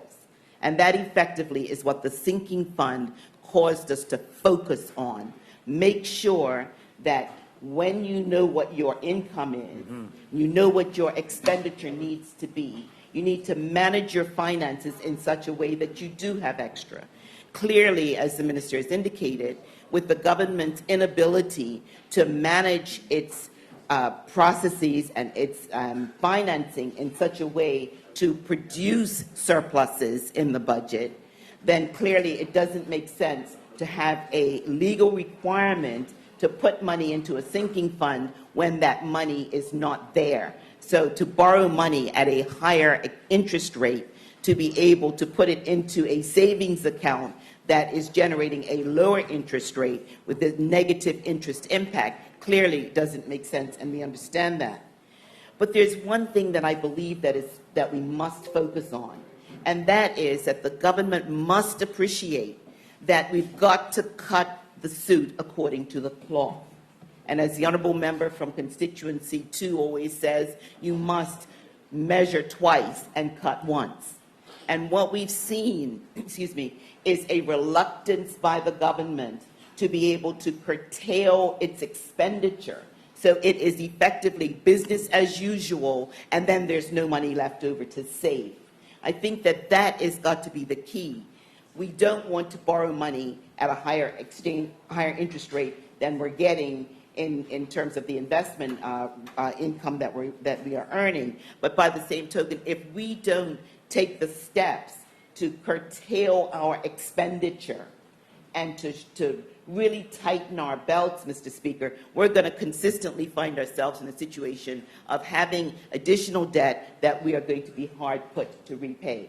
Now, the minister has indicated that it is his intention, as he mentioned in the budget statement, in 1920 and 2021 to purchase, to repay some of the money that, maybe he said 2022, that he will start to repay some of the debt that is outstanding. I think that it is very, very important, Mr. Speaker, to focus on the necessity to balance budgets and to curtail expenditure. Now, the minister has constantly, as a government, has constantly criticized us in the opposition of suggesting that they cut staffing in order to be able to cut expenditure. And I say, Mr. Speaker, that cutting expenditure from a government perspective does not necessarily entail the reduction of government staff by way of leaving people unemployed. There are things such as entrepreneurial encouragement that the government can do, whereby specific segments of the public sector can be encouraged to create a business environment with government being the client, so that the costs of operating certain segments do not fall on the government purse. And it is that will be able to normalize and regularize what government's expenditure will ultimately end up being, without seeing people being put out on the sidewalk and out of work. I think that because our mindset historically has been that government employs people, therefore they have a job, and therefore we've got to find the money to pay them, and nothing has been looked at in terms of encouraging that attitude that says this particular segment, we could actually take these members off the books and they can still have themselves a viable employment opportunity through their own business creation. It may be a novel thought. It is not something that is a comfortable idea that people, if you're accustomed to going to work Monday to Friday, working for government, and getting a paycheck at the end of the month, the idea of perhaps the uncertainty of a business startup at the initial outset, but the rewards that could be obtained as time goes on, Mr. Speaker, could be immeasurable for people for, number one, not having that dependency and wondering next year, is this the year that I'm going to get cut because government truly does not have the money? Or can I sustain my own upkeep through the creation and the running of my own company? That is what we need to start to encourage people to do.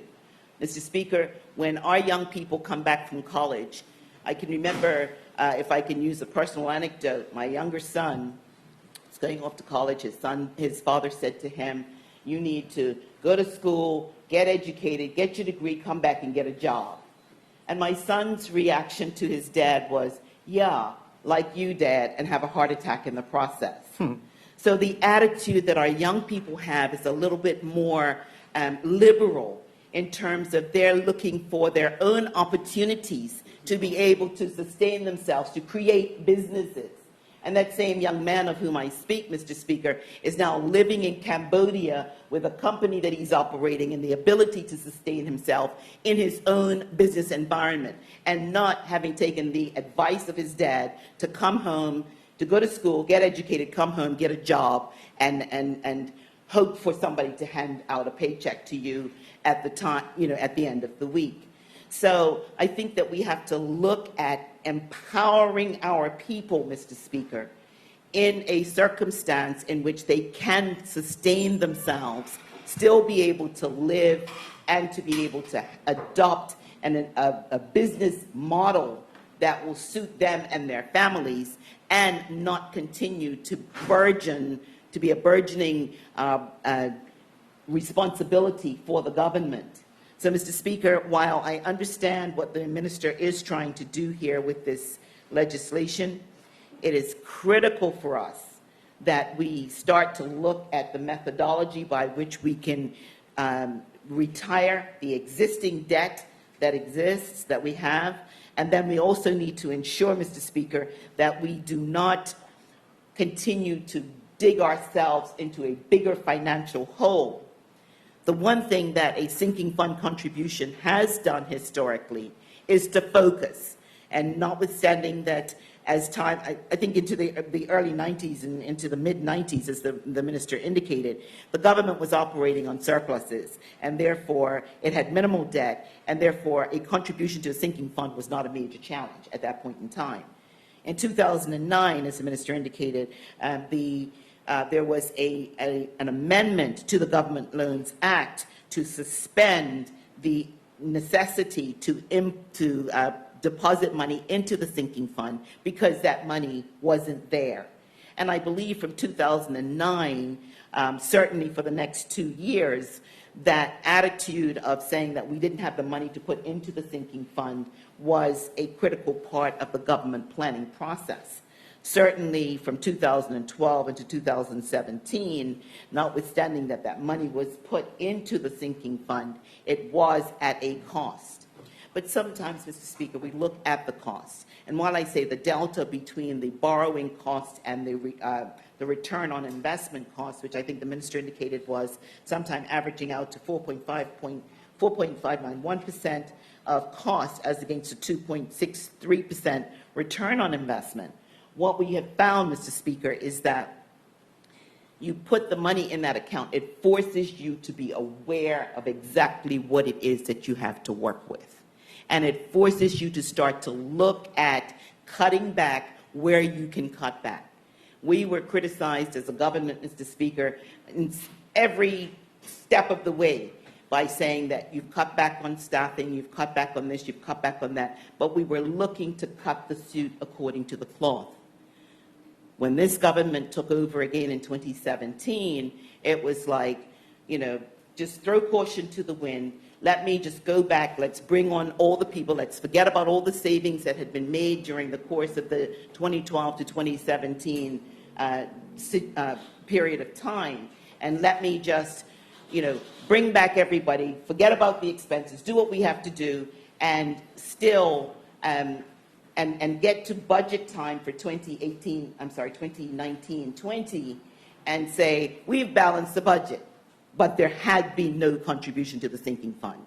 And while I understand that the minister would not have wanted to borrow to make that contribution, sometimes you focus on what your responsibility is, and in the absence of that focus, Mr. Speaker, we can continue to just waltz around and tiptoe through the tulips and forget about our fiscal prudence and responsibility. So I believe it is critical, Mr. Speaker, that the flexibility that the minister has introduced according to this bill obviously is something that must be done because we don't have the financing that we would like. We don't have the superfluous amount of money that is floating around.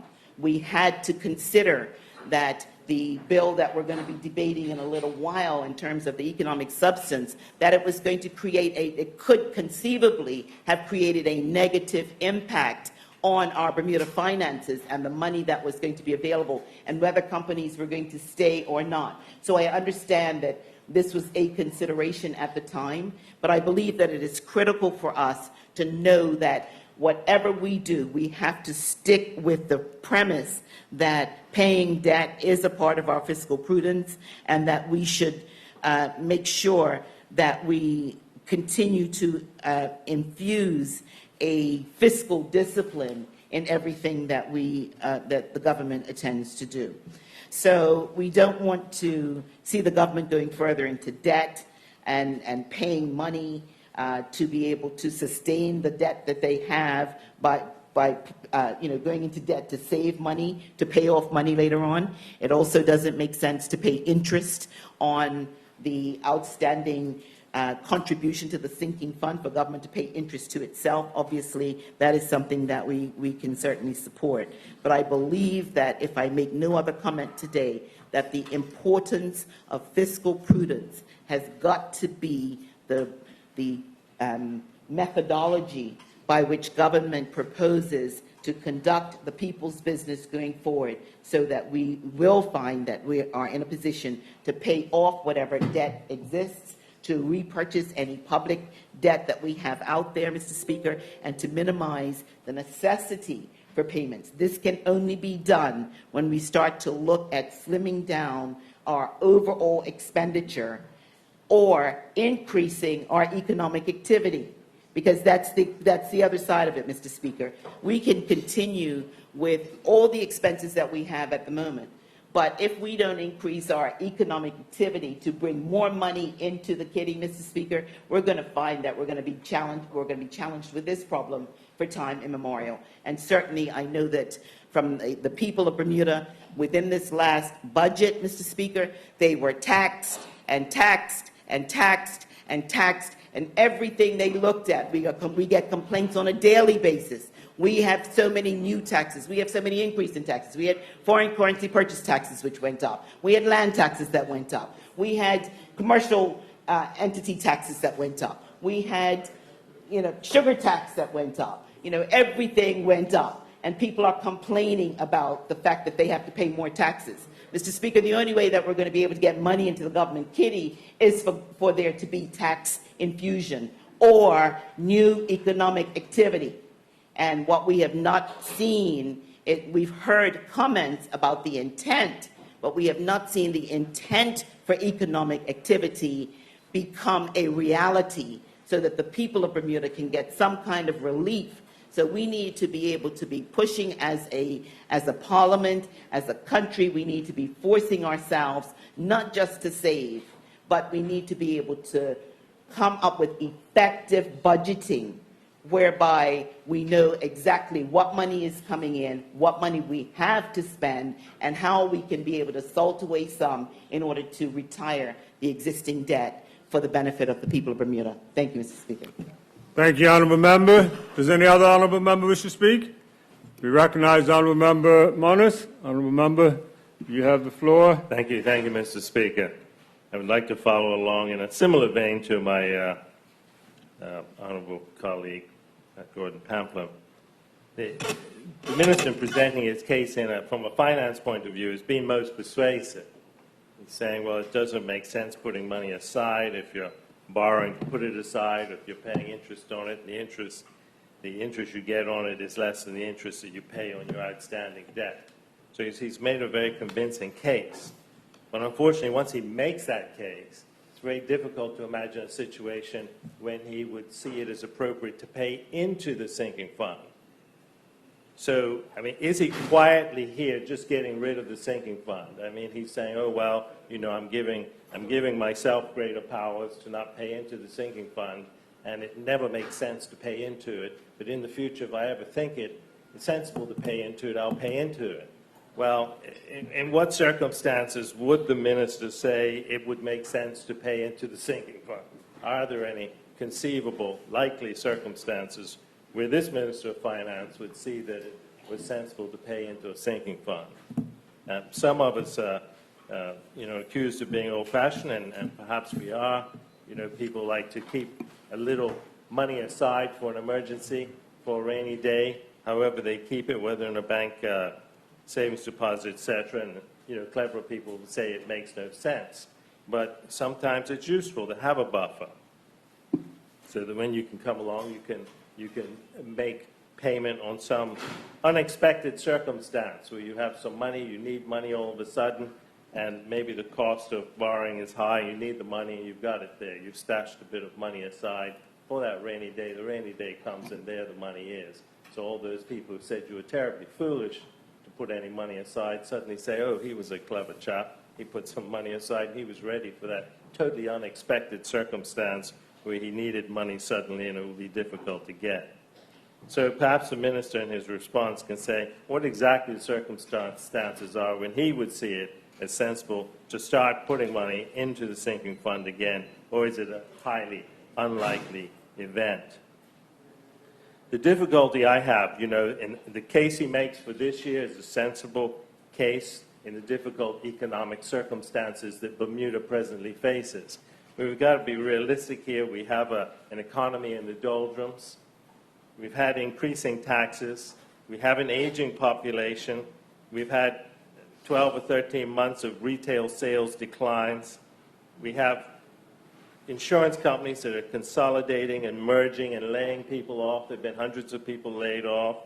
The retail sales, you've had retail companies close. We've all seen that the Coopers are closing out their ground floor business, selling it off to Brown & Company. Well, they're not doing it because they were making a ton of money. And they're doing it because they want to get rid of it. And Brown & Company think that they can perhaps make a penny off of it. But all the signs are out there. It's a very difficult retail environment, and that what you're seeing in the large industry, the insurance industry, is less employment. Companies are trying to be more efficient. And I would suspect my own feeling about the company, and the minister can speak to this, but the feedback I'm getting from people is that business confidence is down, particularly in the international industry. Business confidence is down. We know consumer confidence is down because of shrinking retail sales. So consumer confidence is out the window. So what is the government doing? We know that the big initiatives they have so far failed to make any substantial increase in Bermuda's economy, to bring in foreign investment. And those are the circumstances behind this. We've seen, as my honourable colleague, Pat Gordon Pamplin said, we've seen increases in loads of taxes, land tax, foreign currency purchase tax. Of course, foreign currency purchase tax affects everything, because everything is brought in, anything in the retail sector. The sugar tax, et cetera, et cetera, et cetera. The cost of living is going up, and we have a shrinking base of Bermudians. We're still all waiting, of course, for the promised immigration reform. And, you know, unfortunately, this is all against the backdrop of our competition. One of our main competitors, the Cayman Islands, seems to be in an economic boom. All the reports you get from Caymans is the size of their population, their property prices are going up, and their economy is booming.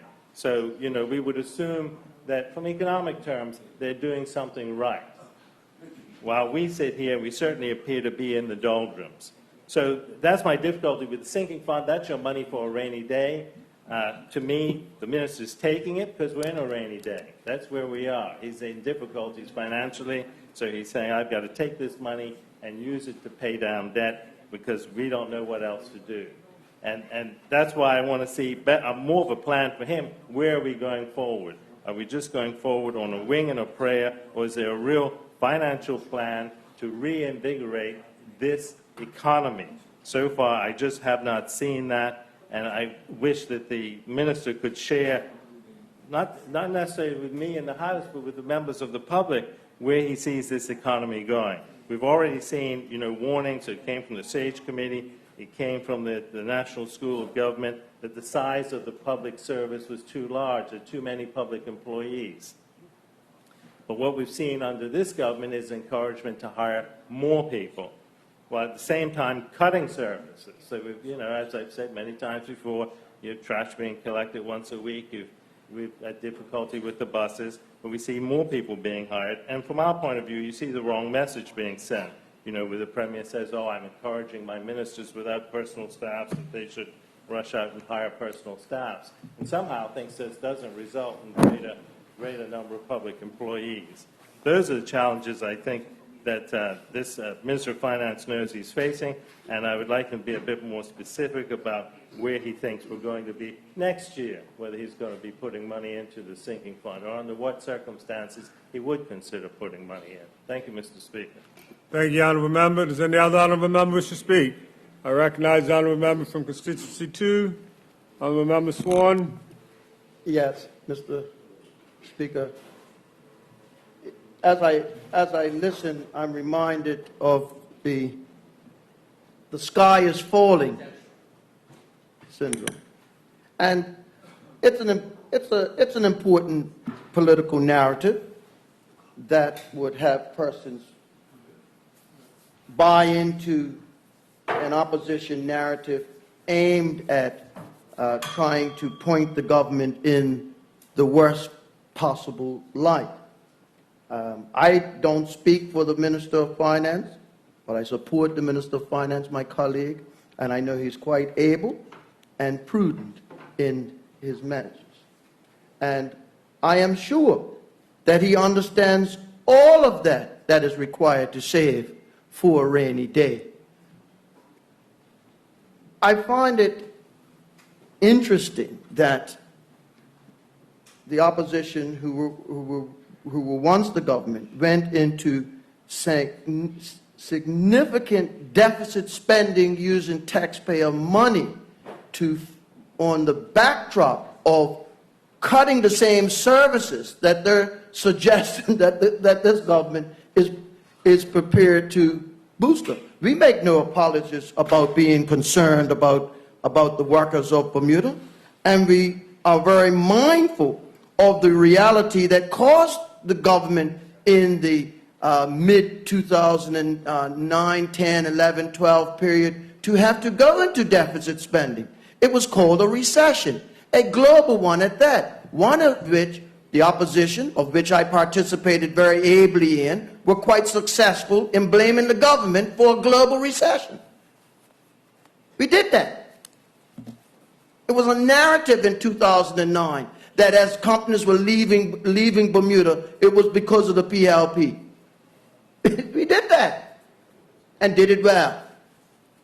And so let Bermuda be mindful that the same narrative that would have portrayed that would try to portray something that this government doesn't concern itself with fiscal prudency. I would just have to encourage persons to look at the budget book and to look at the column of actuals as it relates to what the bottom line of indebtedness was in 2017 and 18 at $3 million.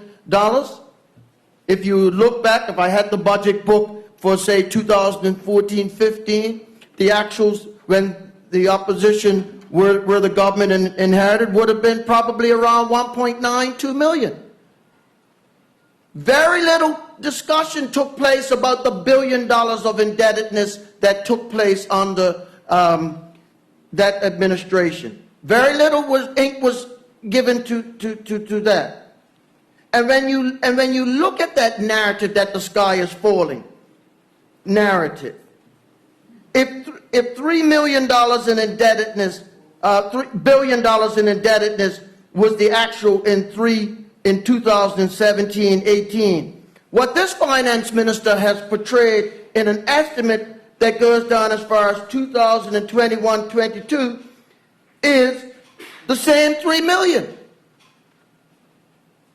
So, in conservative estimates, steadying the ship from deficit spending is something that this government has taken on board in a real way. But I don't expect the opposition to jump up and down and recognize those points of prudency. I don't. It's not their job. Their job is to paint us in the worst possible light. And that is my job to point that out too. Because Point of order, is Mr. what Speaker. we see. Point of order, Point Mr. of Speaker. order. The honourable member is misleading the House. This opposition is certainly not trying to point out the worst in PLP, as he noted. That is not our intent. We are looking for fiscal prudence here, and that's what we are discussing, fiscal prudence. Thank you. Not some conspiracy narrative. Thank you. I'm not pointing out a conspiracy narrative. If the honorable opposition leader was to talk about fiscal prudence, I'm looking at the budget book. I'm not making this up. I'm looking at numbers. I'm looking at numbers that point out. Point of order, Mr. Speaker. Yes, The honourable take a member point once of order. again is misleading the House. The numbers do not point out that we are trying to cast the PLP government in a dark light. The numbers, we're looking at the numbers, and we are not saying that the PLP is this dark entity that's trying to do all these bad things with these numbers, and that's what he's suggesting. Thank you.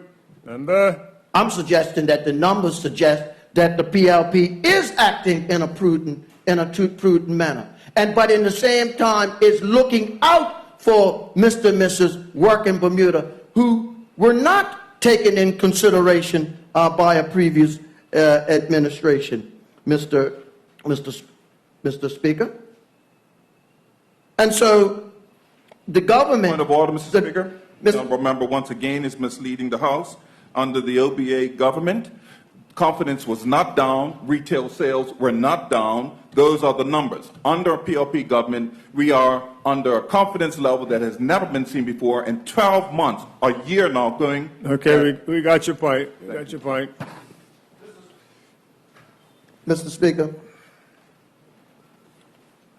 when this government comes forward with initiatives, such as FinTech, for instance, we have seen persons like the opposition leader get up and say how much he would support that. But then in the next breath, his colleagues would go out and tweet or on social media and say the exact opposite and purport the exact opposite. And we've seen some of the difficulties with regards to banking as it relates to bringing about the transformation that is required in this economy. So no one is making any illusions about some of the challenges that is faced. But I don't expect anybody to jump up and down from the opposition to make mention that a financing deal was in fact struck just this week for the Carolina Bay. You talk about transparency. It was that government when they were the OBA when they were in government that didn't even tell the people of Bermuda that the people of Bermuda was on the hook for $165 million, right on the heels of an election. I don't hear any point of orders. Point of order me on it if it's not true.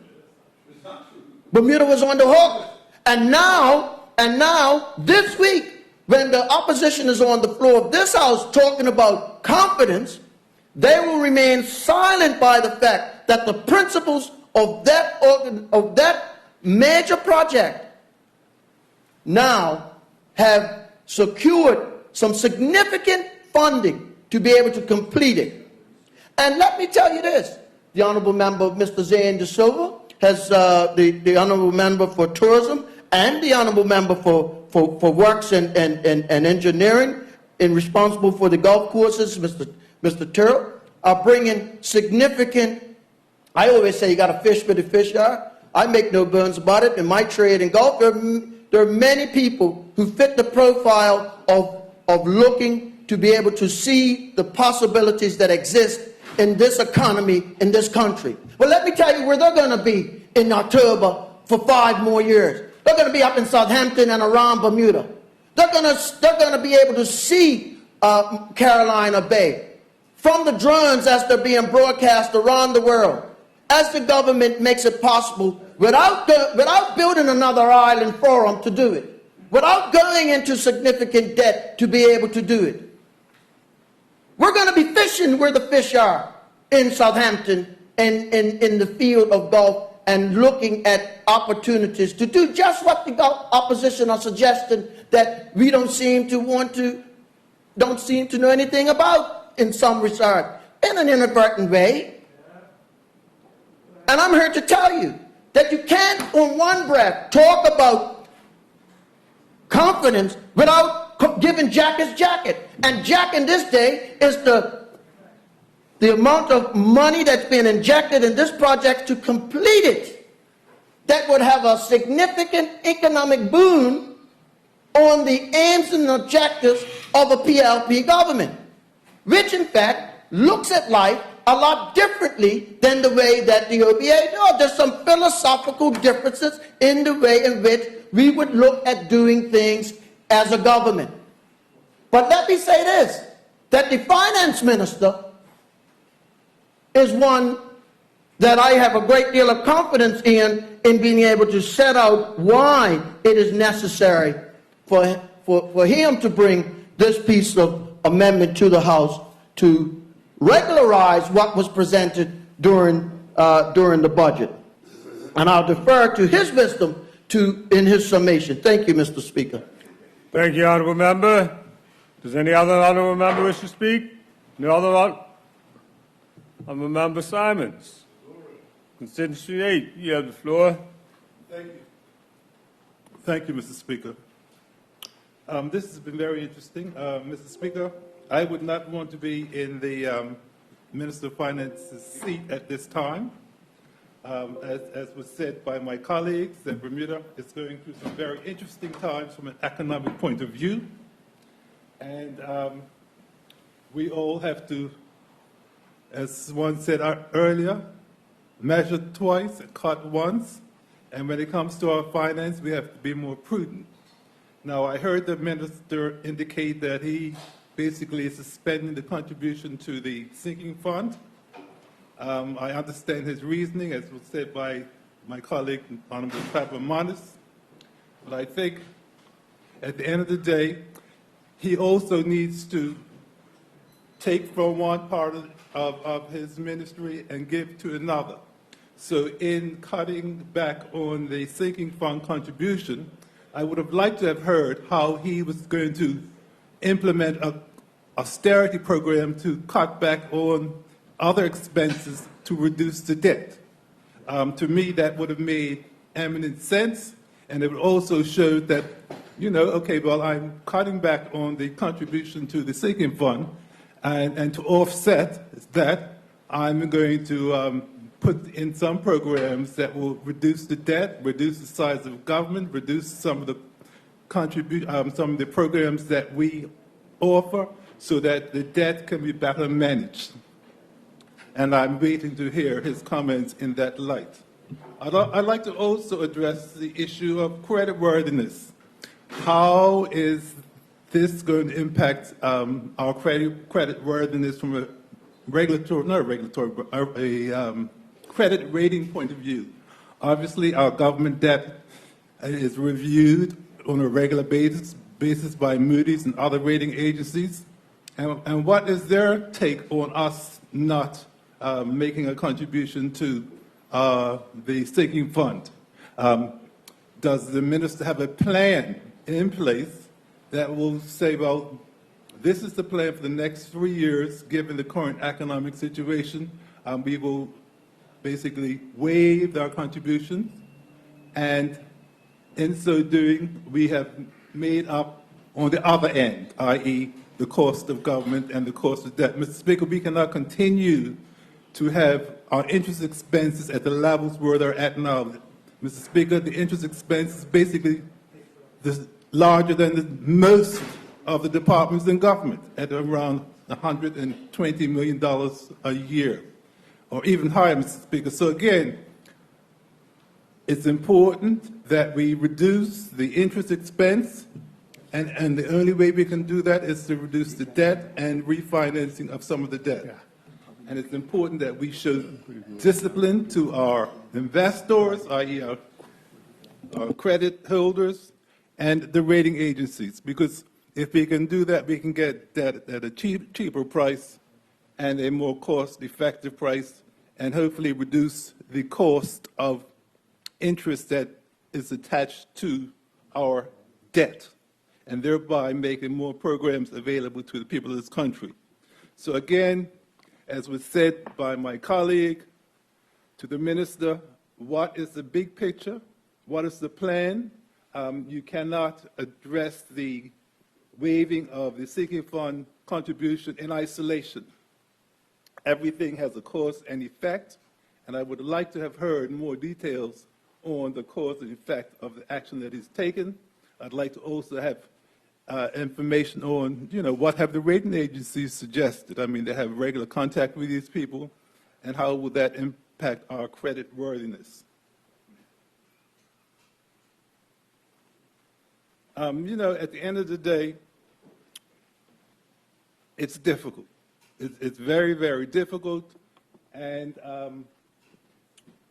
we all have to manage our books, and there are some compromises that occur, but at the end of the day, it's about, are we moving ahead from strength to strength from a financial point of view? And are we doing our best to stimulate the economy to grow the top line? And at this point in time, I see no evidence of any new industries that are substantially growing our GDP that will ensure that there's more money in circulation that will result in a greater contribution to the government coffers. So again, what's the big picture? What is the plan going down the road in regards to the sinking fund?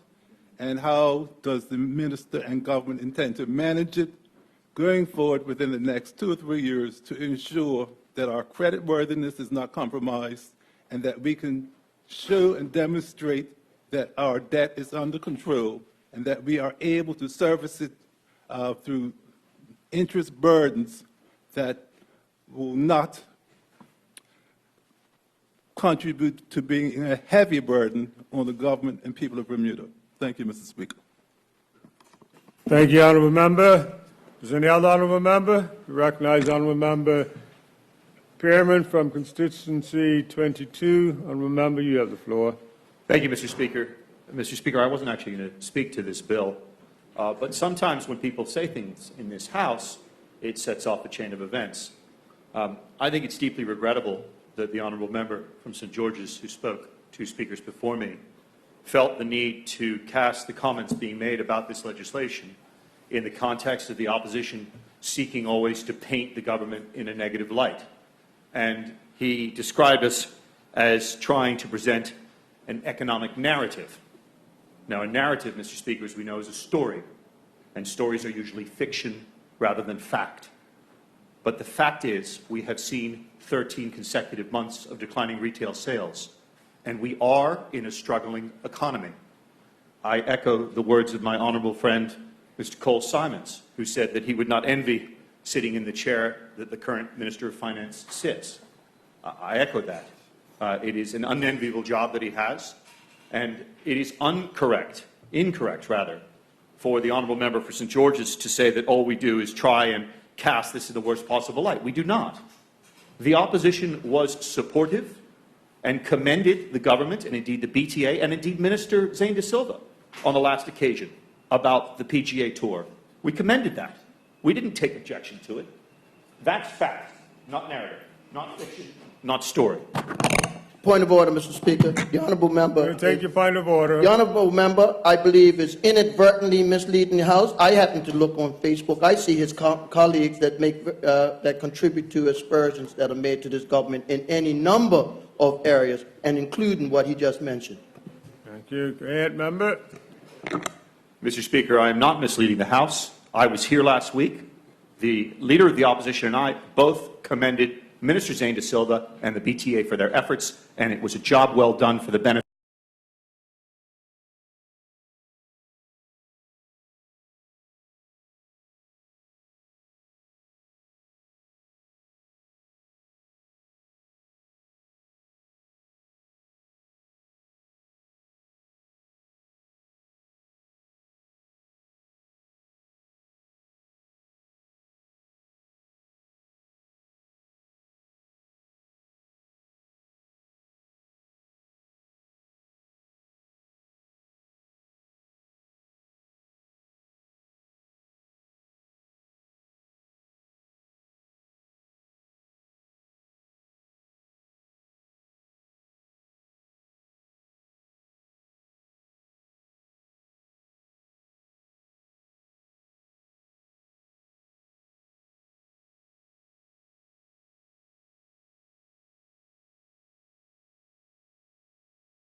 Noticed in my 8 months as the Minister of Finance, there's a wall in my ministry that has pictures of all of my predecessors. And as I looked at the pictures on the wall, I realized that all of us have very differing backgrounds. There's a physician, there's a chemist, there's an engineer, there are a couple of guys who are asset managers, there's an entrepreneur, an IT professional, a lawyer. I'm the first of my kind as an expert in capital markets. And so with that expertise, I bring, I think, a certain value to discussions around things related to our debt situation and how we address them. I think the approach that we've taken, and I've tried to be very careful, because one thing that I noticed on day one in this job is that it is an awesome job that takes on lots of responsibility, and it is easy for those who aren't in the seat to be critical.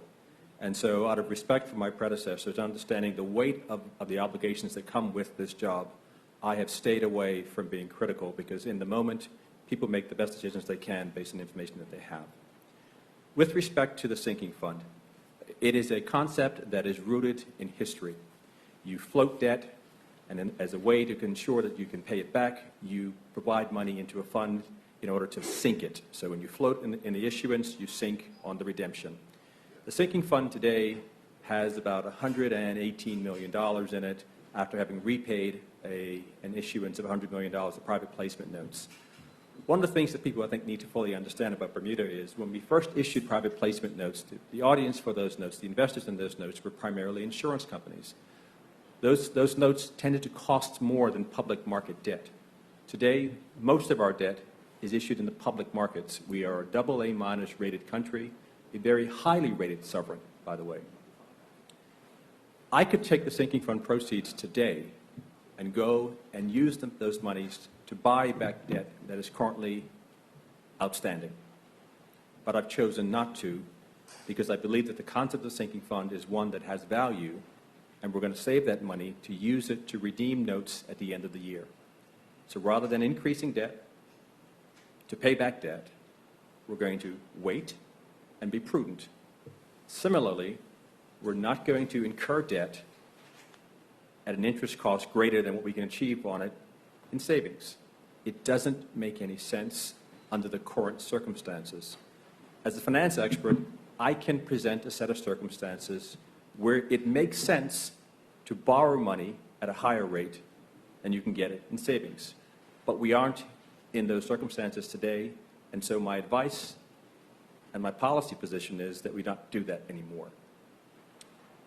There's been some talk about the numbers, and so let me give you a preview of the numbers. We had estimated in the budget presentation that the government would take in approximately $1.079 billion in revenue and spend for fiscal 18-19 $931.9 million, leading to a deficit of approximately $102.6 million. We were roundly criticized during the budget debate for having numbers that were shy of the original estimates. I can report today preliminary numbers. Our revenue numbers were actually $6 million above the estimate that was presented in February, and our expenditure numbers were $15 million less than what we projected. So the budget deficit for 18-19 came in substantially lower than was originally projected and what was presented in the revised presentation. So the notion that people aren't focusing on the numbers and trying to manage the public purse appropriately are not true. With respect to the plan, I think I outlined the plan in my brief, but simply put, I have not chosen to raise the debt ceiling as a way of instilling some sort of discipline in terms of how this government conducts itself. Any monies that are received in surpluses should be used to either contribute to the sinking fund or make public market purchases of existing securities. So it's basically, I'm buying back the debt, not spending the money, not frivolously wasting the money. The rating agencies have been very clued in on what it is we've been doing over the course of the last 15, 16 years with respect to the sinking fund, especially as we've been borrowing to fund it. It's the equivalent of taking your credit card and spending $1,000 on it, and then going and putting $1,000 in the bank and saying, well, I've got $1,000 saved, and net, you have zero. It's as simple as that. Most people do that because they may have to do it. We don't have to do it that way. It costs us more money to borrow to save. And as we start thinking about being prudent, being fiscally prudent, and making smarter decisions, this was one that I couldn't support in light of where we find ourselves. As a general matter, I speak with authority for the government with respect to matters of finance. And I am very careful in the words that I use because I understand the power of me saying something. So I've said this before and I'll say it again. We are projecting a surplus for 2019-2020. We're 2 months in, and the remaining 10 months we'll see how well we do versus those projections. We're projecting a surplus in 2021 and 2022, and we'll see how the economy moves over the course of time to deliver on those results. There's no surplus today. There's a projection of one. And I think it's important that I say it to provide the right context in terms of what the government's position is with respect to our budget. We have projected a surplus. Rating agencies are fine with this, and in my brief I think I mentioned the sinking fund continues to provide overall credit support to Bermuda as it helps the government to meet its debt obligations. Nonetheless, should the government continue to post fiscal deficits, pushing debt stocks higher, meaning borrowing more money to fund the sinking fund, contributions to the fund will rise and continue to be mainly financed through additional debt, thus decreasing the sinking fund's effectiveness as a savings mechanism. So we're going to use the surpluses to buy back debt, in effect reducing debt. We're working not to increase the debt ceiling so we can't borrow anymore unless we need to, and I will not make an absolute statement that I won't raise the sinking fund. I won't raise the debt ceiling because I do not want to be in the business of making irresponsible statements as a finance minister. If the country has a disaster that requires the government to intervene to provide assistance in rebuilding, we may have to borrow those monies, and I will not lock myself in by saying that I'm not going to raise the debt ceiling because I'm sure that all of us in this House would agree that we have an obligation as a government to support our residents, especially in times of disaster. So with that, Mr. Speaker, I move that the bill be committed. Thank you, Minister. Will we have the honourable member from constituency 2 take the chair?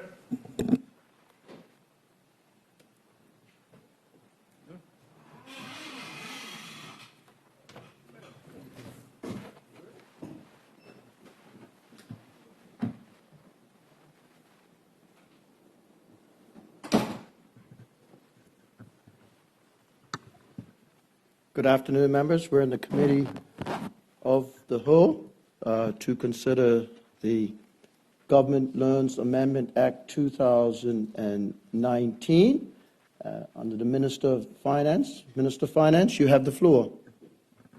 Thank you, Mr. Chair. I move clauses 1 through 6. It's been proposed that all clauses be moved. Any objections? No objections. Continue, Minister. Mr. Chair, Clause 1 is self-explanatory. The bill seeks to amend the Government Loans Act 1978 to provide for special arrangements in respect of the sinking fund. Clause 1 is self-explanatory. Clause 2 amends subsection 2 of Section 12 by repealing the subsection and substituting subsections 2 and 2A. Under the new subsection 2, the Minister may, in each financial year, pay into the fund out of the consolidated fund an amount equal to 2 1/2% of the public debt outstanding or such other amount as he may deem appropriate upon taking into consideration the annual budget. Under the new subsection 2A, in each financial year, there shall be paid into the fund out of the consolidated fund any amount from the sums borrowed under section 2.1 that is in excess of the annual budgetary requirements and the whole or part of any amount realized from the sale of land by the Minister responsible for Works and Engineering as approved by the Legislature. Clause 3 amends subsection 4 of Section 12 by repealing the subsection and substituting subsection 4 and 4A so as to require the contribution payable under the new subsection 2 and 2A of Section 12 shall be paid within the applicable financial year and to provide that interest shall not accrue in the case of non-payment of the contributions within the applicable financial year. Clause 4 amends Section 12A1, 1a, to provide that the sinking fund can be applied to purchase the public debt. Clause 5 amends the Principal Act to repeal Section 12AA, as power of the Minister to suspend contributions without incurring interest is now provided for under Section 12, as amended by Clauses 2 and 3 of the bill. And Clause 6 provides for amendments to the Principal Act to be deemed to apply to the financial year 2019-2020.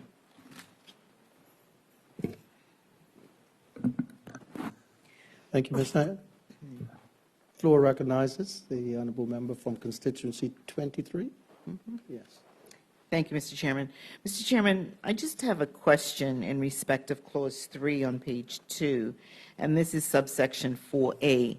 Now, the existing legislation speaks to if the sinking fund contribution is not made, then there is an interest amount that needs to be paid into the fund, into the consolidated fund in respect of that late payment, if I can put it that way.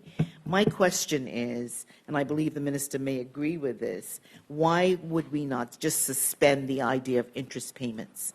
And I say that from the perspective that while I recognize and I advocate that money should be paid into the sinking fund, and I understand that the interest in the absence of those payments is effectively a penalty for non-payment, does it really make sense for government to be taking money out of the consolidated fund, to be paying into the consolidated fund interest for money that they haven't put into the sinking fund? It just doesn't seem to make an awful lot of sense. Can we not consider suspending the idea of interest on non-payment of sinking fund contributions, because it's really government paying government?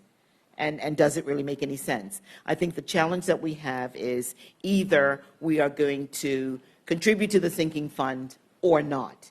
This gives the minister the flexibility to say that if the budget dictates that there is no additional funds, that there could be contribution to the sinking fund, that he has that discretion so to do, but somehow the interest element of it just doesn't seem to make an awful lot of sense. And I'm just wondering whether the government would consider whether, in fact, it says that no interest shall be incurred where a contribution referred to in subsection 4 is not paid in the year that it was determined as payable under subsection 2 or required to be paid under subsection 2A.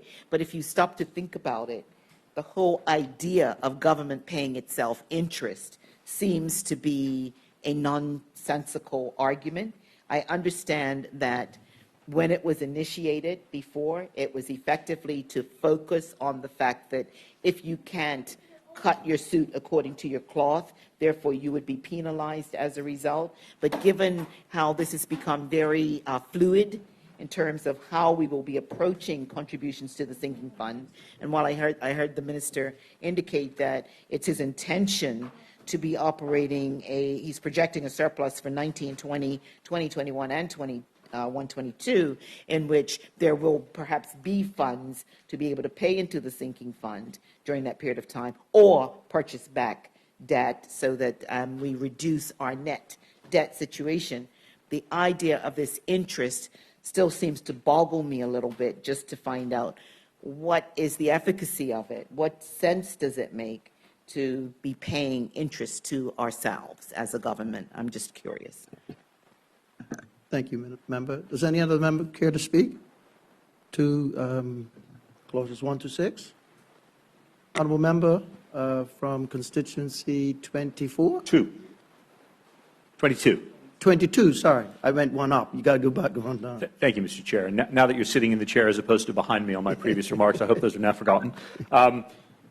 I don't know if the Honourable Minister wants to ask the question posed, and then I'll pose a separate question. I'm entirely in your hands, Mr. Chair, as to how... You have the floor. Yes.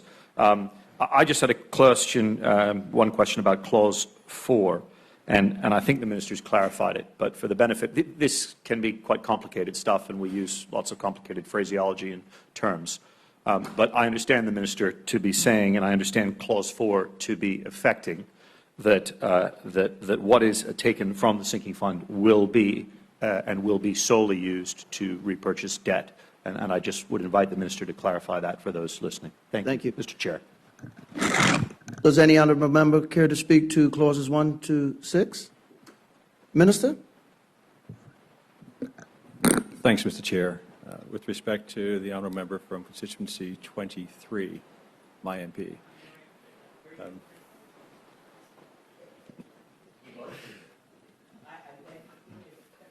You'll never know. The Clause 4A that you refer to, actually, the point you make is a valid one, and the existing legislation calls for, if there's a suspension in the payment, that interest actually, government pays itself interest. And so the point of new 4A is to remove that feature completely. It didn't make any sense then, and it doesn't make any sense now, so we're fixing it by saying that there will no longer need to be a penalty of interest on any funds that are not paid into the sinking fund. And in actual fact, because we're removing the mandatory nature of the contributions, that should never be a problem anymore. With respect to honourable member from constituency 22's question, the sinking fund is, what we're trying to do here is, the discipline is that the funds will be used to either repay outstanding debt that's maturing, as we did in May and we'll do again in November, or we will use the proceeds to go out into the open market to buy back debt. There is a feature in the legislation that allows for the sinking fund proceeds to be used to pay interest on existing government debt. I don't contemplate, at least in the budgets that I presented for this fiscal year and next year, that will be the case. The funds are primarily used to repay existing debt, or can be used to repay existing debt that's maturing, or repurchase existing debt that's outstanding to retire it. Thank you. Does any other member care to speak to clauses 1 to 6? There seems to be no other persons wishing to speak. Minister, would you like to move the clauses? Mr. Chair, I move that all six sections stand as, 6 clauses, stand as approved. Okay. It's been moved that all clauses be approved. Any objection? No objection? Mr. Chair, I move that the preamble be approved. It's been moved that the preamble be approved. I move that the bill be reported to the House as printed or amended. It's As been printed. moved, the preamble, and it's been moved that the bill be reported to the House as printed. Any objections? No objections. Bill stands approved. Okay. And we'll report the bill to the House.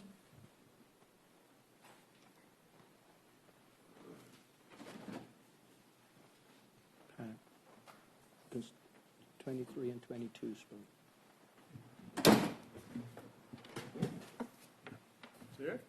Lunchtime.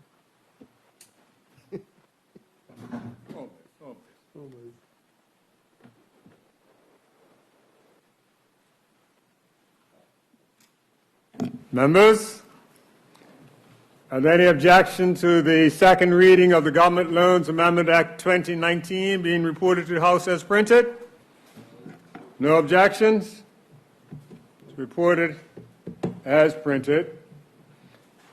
It is now 12:28.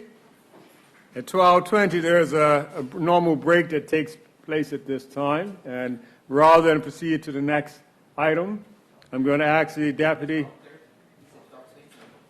It's 12:28. Oh, I'm sorry, 12:30. I'm sorry. Yes, thanks for the correction. But it's 12:28 with 2 minutes from 12:30. Rather than start the next item, Deputy, would you like to? Yes, Mr. Speaker, I move that we adjourn for lunch until 2 p.m. Thank you. Any objections to that? No objections? The House now stands adjourned for lunch until 2 p.m.